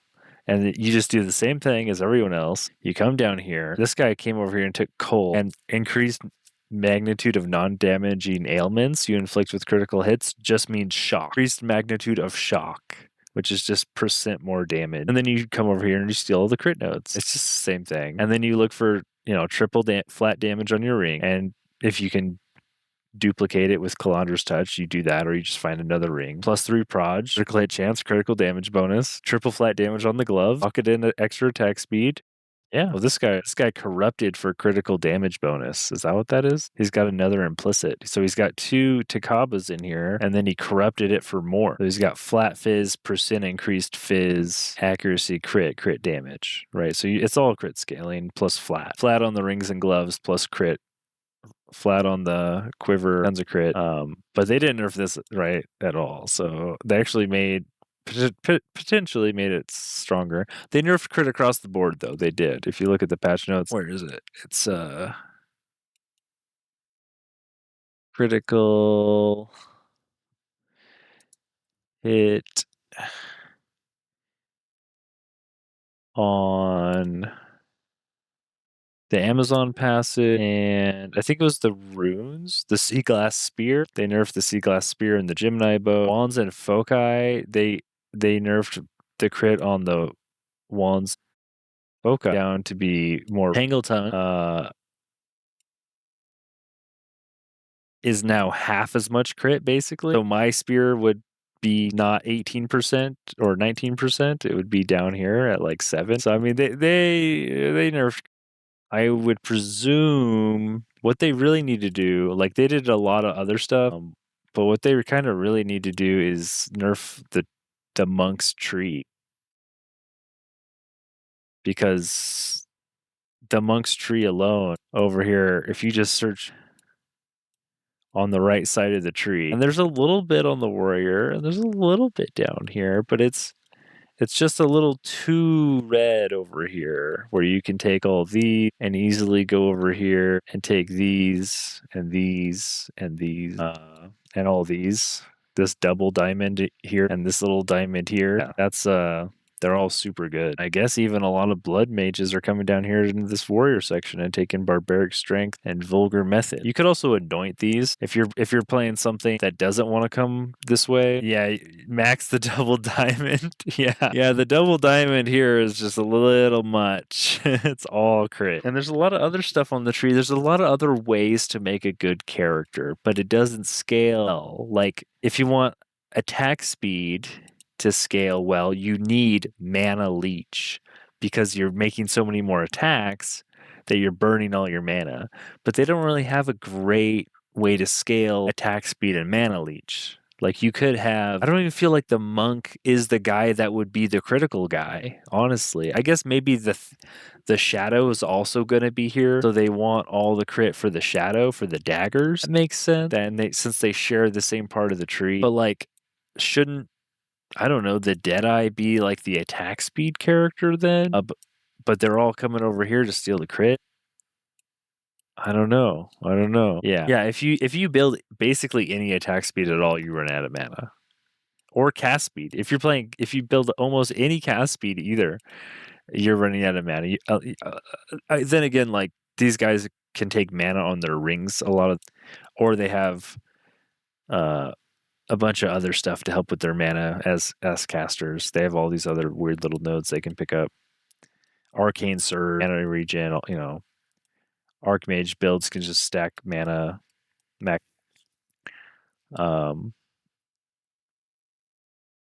But these guys down here that don't have crit and they don't have a way to solve mana, even if they try to stack attack speed or these other conditions like bleeding, bleeding's just, I've seen some bleed builds look like they have really good damage, but I think it was more because of the critical on the spears and stuff. I think they just run over here like everybody else. It's not like you're playing down here and you're picking up this bleeding node as a mercenary, bloodletting, 10% increased chance to inflict bleeding on hit. It's not like you're playing warrior, mercenary, physical damage, bleeding, and having a good time. They just don't. They got some support gems coming for bleeding, so it'll be better. But the way that crit scales multiplicatively, so you have two vectors, right? You have critical damage, base crit, right, and your crit chance. Whereas over here, you only have your base damage, which is giving you the magnitude of your ailment, like ignite or bleed, and your attack speed. You know, maybe you have a few crit nodes sitting around here or there that you basically probably are met. I don't know. You're not even going to get. The thing is, like, because you have fewer nodes, each one's even worse. Because if you could take all of the nodes, then they help each other even more, right? Because like every percent of chance you have makes every percent of more crit damage better, and vice versa. When you only have a few nodes, they're not nearly as impactful. I mean, you might pick them up anyways just for damage, but seems like warriors can't even survive, let alone worry about dealing damage. They all complain their armor doesn't work. But yeah, like I feel like the mercenary should have like a rapid fire. You know, you have like assault rifle skills on the mercenary. They should be leeching off of physical and elemental damage, but they gave that to the monk, it sounds like. Or was it the acolyte of Cheula? Or the invoker or something. I'm probably gonna play bloodmage or deadeye. I don't know. If I want to get really interesting with it, I'm gonna play Lich with minion, and then I'll in the new Abyss League, they might have a cool specter to steal. I could steal one of the abyssal specters, and maybe they overlooked one that was super good to be used as a specter, and then you could just steal one of those, and that might be fun. Or I really want to play bloodmage fireballs, but make them all do chaos damage. Was it the black flame? You probably saw it, the black flame keystone, whatever it was called. And fireball does triple damage now. I don't know if that's going to be as good as arc, but I'm going to wait till tomorrow. We'll see the whole everything, and then I'll make my mind up before I start stream, because arc is super good. Arc's good right now. It's going to be even better. Like these guys already have like 500,000 arc damage. It's basically lightning arrow. So you can just do bloodmage arc and be a better Stormweaver than the Stormweaver is, because you crit more. And then you just go over it and you steal all the monk stuff, right? Where's the double diamond? Yeah, this guy went way over here. What is he doing? Oh, he's got a bunch of diamonds he's putting in. Or you can put in these rubies for percent max life. Oh, he's got 500 strength. Holmes heart for plus 2,000 max life. I mean, that's a chest piece you can equip. He's got 8,800 life. Yeah. Critical damage bonus per 40. What's 8,800 divided by 40? 220 critical damage bonus from that node. You want to talk about scaling? They did nerf it though. Now it's 50. You're at 176. So they nerfed this guy 50 critical damage bonus. It's 50% less damage is what they nerfed this guy in particular. Okay, we got a bot. Hold on. Get the bot out. Good bot. Yeah. So, I mean, that's a big nerf. But does it matter? Does it matter when it's still the best spellcaster in the game? And it swapped location. So you only need to go down there if you're life stacking. You can just take the first node now, which is the base critical hit chance is 15%. And then you can scale any spell in the game with all of the monk's crit nodes of the base hit chance being 15%, like twice as good as anybody else. So you might not even take that node anymore. I guess it depends on what else you're trying to do, because the other nodes are also different. Enemies you curse have 15% less max life. I mean, you're probably going to curse them with something. If it's temp chains, if you have blasphemy temporal chains on, somebody runs next to you, they lose 15% of their max life and they're slowed. So I mean, that seems fine. You just have to deal the 15% less damage to everything. And then there's this one, which is like, it's going to take the first 40% of your life flask, and you're going to gain 1% damage is physical for 3 seconds. I just did the math on this. I think it's 30% damage is physical, which is fine. Also kind of messing with your life flask a little bit. I mean, the critical damage bonus is probably still going to scale better than anything else, even though they nerfed it with a huge life build. They nerfed it like, what was that, 25%? With a really, really big life build. With like other life builds, I don't think it's that. Let's go down to this guy. Oh, this guy also has a lot of life. This guy has like no life. He might not even click that node. Oh, he did. It's like this guy's only got 1,500 life.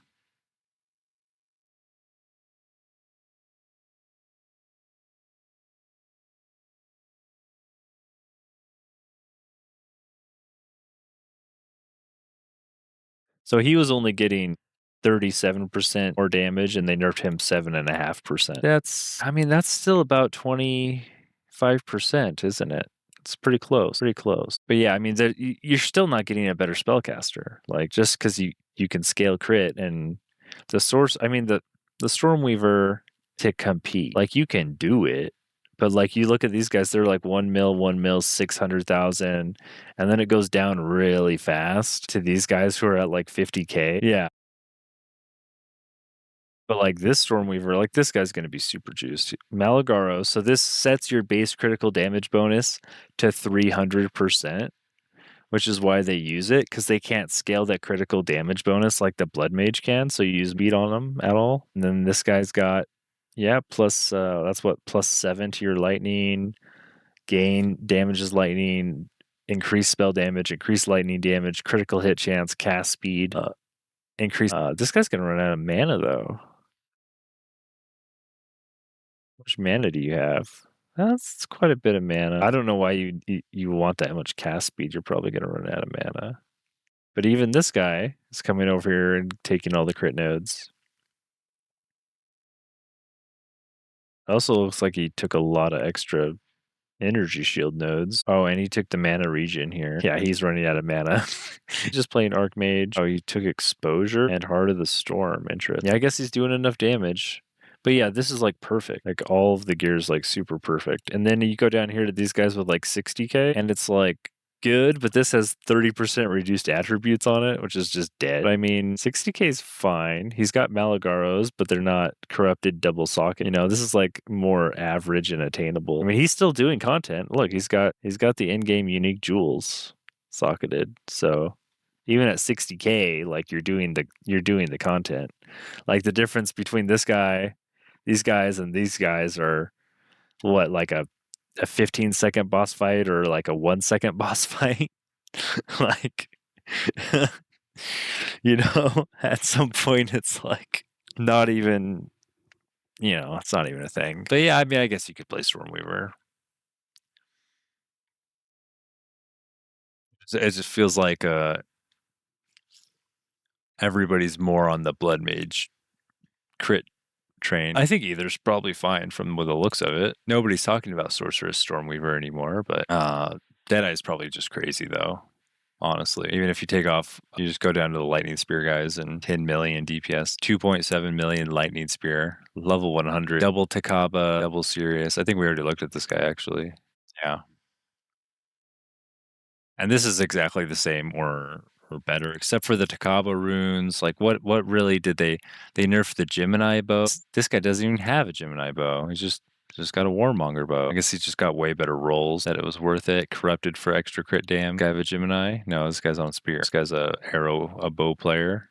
Here's a Gemini. So they nerfed the bow a little bit because it fires an additional arrow, which is super strong. He's got triple Takabas in here though. Yeah.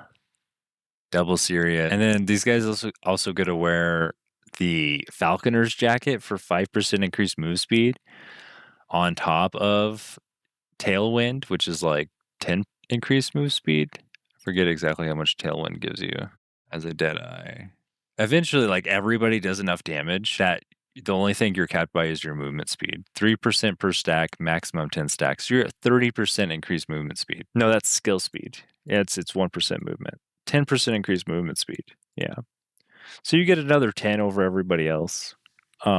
Which is why the Deadeye is probably just the best class in the game, because anyone who's scaling crit, even if you play a Stormweaver, you can blink, but your blink has a cooldown. It's hard to say. Just running around on a row is probably just, this is just as good as it gets, because everybody's getting up to like 1 million damage once you get good enough gear. I'm sure there's even like warriors that have like Smiths of Takaba or Smiths of Takaba. Now that's a class that you want to play. Crit warrior. Like these guys, even this guy's got 1 million with a spear. This guy's got 800k with a mace. I'm just sure this is like perfect mace though. +7 all melee skills. Yeah, that's pretty good. Oh, he's using the deepest tower. These guys can run a white chest piece though, which is really good for League Start. Like, I feel like Smith is not terrible to start with, and then play for like a week, and then play something else, like a ritualist that needs like another really good breacher. Once you get like 3 really on Smithic Katava, you could go play ritualist, because you can even play like bow ritualist. It might be a little bit slower than the Deadeye, but you'll also get a lot more magic find on your gear. Like if you look at these guys, well, this guy's not running any magic find. Oh, he's got a foil scepter. That looks so sick. He's got a tie-dyed weapon. Yeah, this guy's got 110 movement speed. Well, where's the... These guys don't have rarity. I mean, the whole point of these guys, the ritualists, in my opinion, is that you can run rarity a little bit easier than everybody else. Like these guys don't have real builds. They're at like 700 rarity. They're just a rarity bot, because you look at their damage. They don't do any damage. But even on the ones that do a lot of damage, like this guy's got 185. This guy's got 400 rarity, and he's doing 1 million DPS. Veil of the Night? Oh, I wouldn't know that, man. That's that stacking. Look on here. Veil of the Night. I'll just search it. Veil. 3% of blood mages are using Veil. I don't have anything else on here selected, right? Really? Only 3%? Oh, this was popular. These guys have at least 3,000 life. The lowest guy on here has 3,000 life. I'd say it looks like 4,000, 5,000. And this guy up here is, this might be that 8,000 guy we looked at. Yeah, this guy's Calm's Heart, 61% increase. You lose Ellie Res? Yeah, no Ellie Res. That's not very good, because that's like 300. Was it 300% extra damage? Like 3 times damage from everything? Yeah, you got to go pretty ham on the HP. But did you see that damage bonus we calculated? That guy's still getting 176 extra damage, crit damage, which is like double damage, right? From clicking that one note. Gore Spike, he's getting basically double damage from having this one help. He's got Wrath Pith, Globe, Sacred Focus, with increased critical hit chance per 100 max life, and then deal increased damage per max life. So you probably want this also. Like you want to do the whole thing. What is that? That's 80. That's like 800% and like 50% increased crit rate. Crit hit chance, something like that. From this, yeah, the scaling goes nuts. His arc is at 500,000, and arc isn't like a single target spell. Like arc bounces around.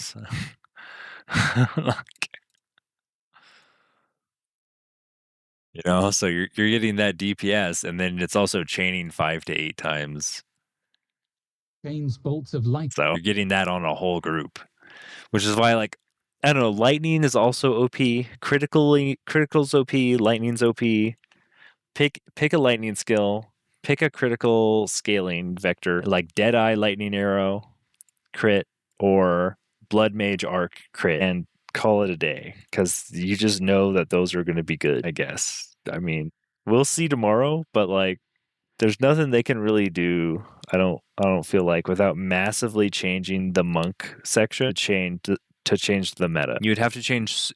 You can change so many like little things, and it's still just going to be the next thing that goes and steals the monk crit nodes that takes over the game.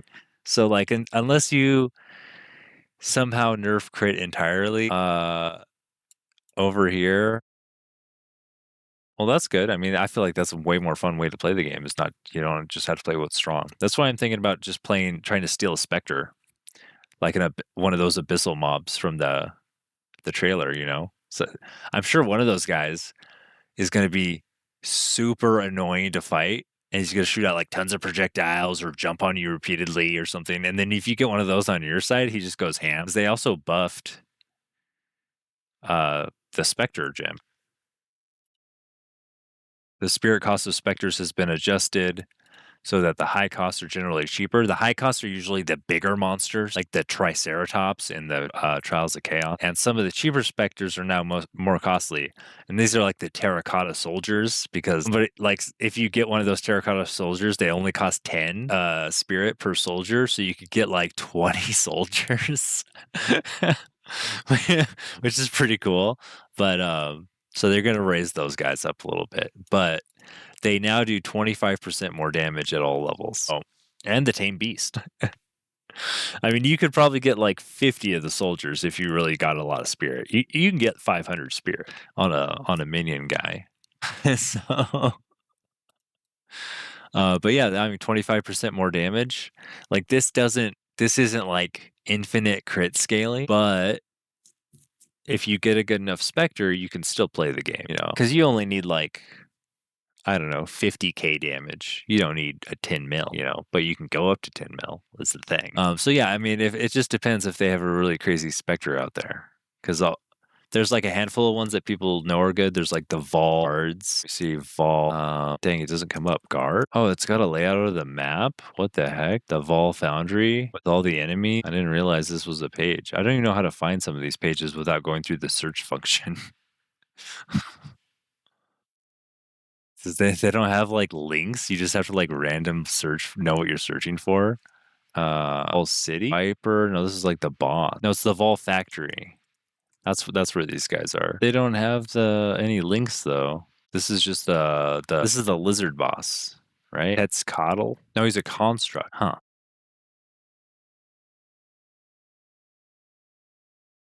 Got the tag Vol Strongbox.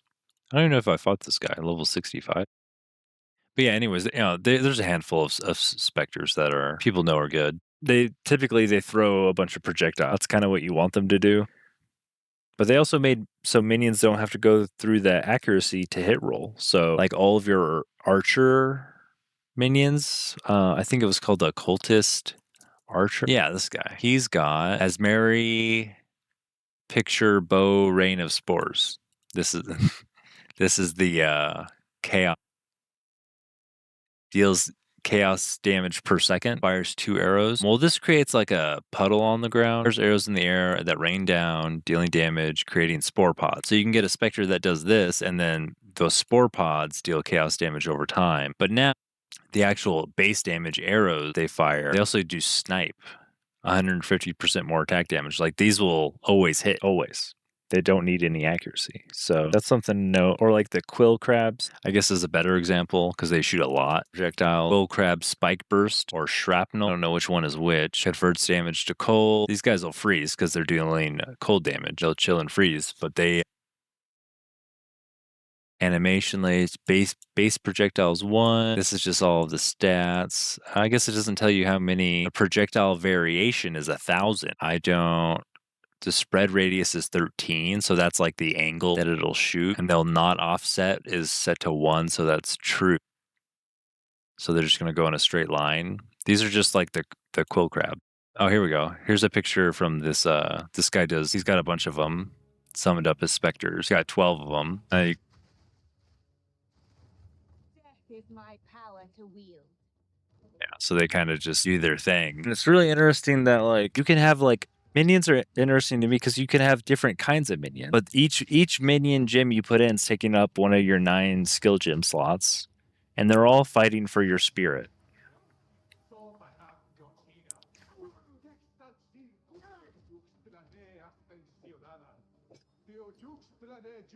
And like you need to have a scepter out that's increasing their damage, which is not increasing your damage. God, these guys got absolutely murked. But yeah, like I look at the minion builds, go to like any of the lich, not Veil of the Night liches. Are these health stacking liches? This guy's got 10k health on a lich. What are you doing? I guess you could do that. Oh, he's just understanding what this build is. But got this blood barrier, and he's got a hammer, and he's got 700 strength, Calm's heart. He does so much damage that he's literally just using blood boil, seismic cry, and leap slam. And he's got like the in-game jewels and stuff. So he's literally just leap slamming around the map to go fast with 10k health and no elemental resistances. And he's got some well, he doesn't actually have a ton of crit. What is it? Oh, this is a ritualist. My bad. This is not a lich. This is a ritualist. I always get the little picture mixed up. They look pretty similar. They're both hooded women looking to the left. And one's blue and one's purple. I may have messed up the search function. Yeah, take Veil of the Night off. I think it was like these level 100 guys. Yeah, this guy's level 100 playing minion. And it's just really weird to look at. Like, he's got an herb, and this summons bone minions that do physical damage, I guess. And then he's got Frost Mage, the Vol Guard. He's got a curse. He's got Storm Mages, Warrior, a buff for minions, Pain Offering, that is in and of itself is a minion. Raging Spirits, so he's got more temporary minions. Cleric, and then Flame Wall to summon up the Raging Spirits, I guess. And he's still wearing a shield, which is interesting to me. I would feel like he wouldn't need a shield. He's got 32k effective health. I feel like he must do no damage. He's level 100. But I feel like if you're where he's in the same spot I was, where I felt like I was just getting surrounded and collapsed on with my sorceress, my cold sorceress, because I just did like 10k DPS and it's not enough. And like you have a scepter. I guess you can't dual wield scepters, huh? What do people do then? Is it just you just put a shield on? Oh, I guess you could just this shield gives you maximum spirit, so you get more minions. So it is kind of like a DPS shield for a minion build. And this gives plus to all elemental skills. Yeah, there's just not a lot of vectors to scale minion like there is crit. You have plus to minion levels, plus to the levels of your of stuff, and then you have like as big of auras as you can get. Like that's it. Like, this accuracy on these gloves is dead stat. Your minions don't get your stats. Like if you get damage on your ring, like the triple damage that the archers have, those aren't going to your minion. This increased lightning damage, I don't even think that would go to your minions. You have to cast a spell. It's only allies in your presence. So it's like your scepter stuff, which is why the Lich is good because they get. This guy didn't even take the minion node. He took the defense nodes. I don't.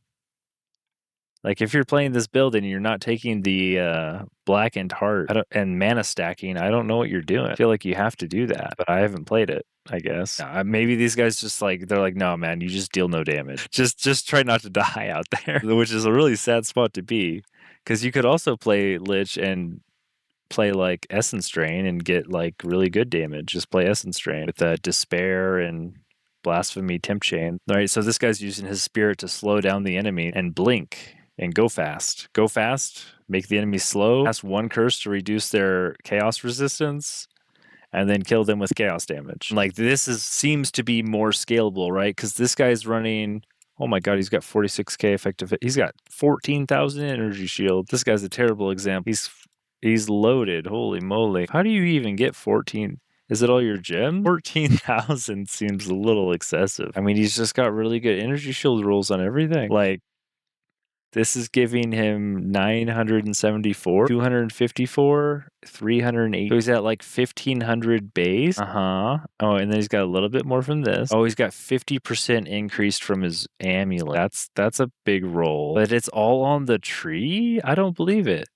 What am I missing? This has 70. That's nothing. Yeah, that's it. He just has 3 items that rolled really good energy shield. 254 on gloves is a lot. 318 on boots is a lot. On the helm, gained 15% maximum life as extra maximum energy shield. Oh. Yeah, 15% max life. It's like 200 for him. Yeah, that's a really good helm. Moly. Or 160 as maximum. I mean, that's only like another glove. But the thing is, all of this is multiplied by the... And this is what's so crazy about energy shield. You have 60% increased here. You have 18% here. You have 40% here, 15% here, all these little ones, 40% on this notable, 15% here. You see what I'm saying? Like, it's all over. 25% here with 15% small nodes. So like, this doesn't look crazy, but it really is. Like, getting 308 on your boots is crazy. Normally you're like, what, like if I went and looked at my character, which is not crazy, it's just like where my level 90 character was, I only have 158 on my boots. So I have half of that, right? I have 158 on my gloves. And my chest piece only had, I thought this was a lot. I thought 4,000 energy shield was a lot. I only have 348 energy shield on my chest, but he's got like 1,000. Yeah. And I mean, I have 4,000 just from this stuff. So like, yeah, if you double all this, it's like tripled on the tree. I think I had one really good thing in here. Was it my helmet? Yeah, this is a 332 energy shield tiara with triple resistances. This is a good tiara. The rest of the stuff is not that great. And then I think the same thing happened on my other character where I got a max roll shield. No? Yeah, triple res shield with increased block chance with over 35 of each elemental resistant was probably my best item besides my unique that everybody ended up having. But I had an 18%, 18.71 out of 20, so it was a pretty high roll. But the helmet was nothing. I traded 1 divine for this amulet just because it was annoying. It was allocated subterfuge mask, which just to get the pieces for that was a divine to allocate it. And this also had +2 to projectile skills on it and enough attributes to where I didn't have to change all my other pieces of gear. Because if you played an O2, you realize that if you were trying to play a hybrid build and take advantage of subterfuge mask to get +2 evasion per max energy shield, you had to have at least 139 intelligence to put one of these on. And then you needed like 200 dex to use level 20 lightning spear gem, and your I don't know how much this takes, probably not a lot, yeah, but the lightning spear gem itself takes like 200 dex, so you were pretty much capped, as far as your attributes went. I needed some flat stats on my gear. I think I had a good belt on the other character too. I usually get pretty good belts. Now I had an ingenuity by the end of it. I mean, this is a double res belt. It's not terrible. Plus 200 armor too. Wasn't that bad. 54 spirit on this. Was I even using all that? I had 186 spirit. I think I was using all that. Ghost Dance, Row Amount, Herald of Thunder, and Wind Dancer. So I had 2 defensive ones, a movement one, and a damage one all at once. So I was rolling 4 spirit gems deep because of the 32 spirit on this amulet and 54 on the jacket. I could run 4 spirit gems deep. That really helps a lot with not feeling squishy. What's Ghost Dance even do? Immediately consume to recover energy shield based on your evasion. So you get smacked and you just wouldn't even notice. And then Wind Dancer stacks up more evasion. So even though you're hybrid, like you might be at base like 55% dodge chance, but it brings it up to the max 75% until you get hit the first time. Yeah, I don't know. They got rid of some shenanigans that the casters were doing with Convalescent. I guess you only needed to have it on your off switch. Like, this guy was probably doing it. Yeah, he has Convalescence. But he has Convalescence with his spirit on his second set, and then when he goes to his main set, he's not using that. So this just gives you an ability that begins recharging your energy shield, and you gain a buff that prevents it from being interrupted. So you could be at like no energy shield, weapon swap, turn on the spirit gem, or I guess it would automatically activate, and you would just like click your keybind to activate it because it gives you a skill to use, and then you would just have like a free spirit gem.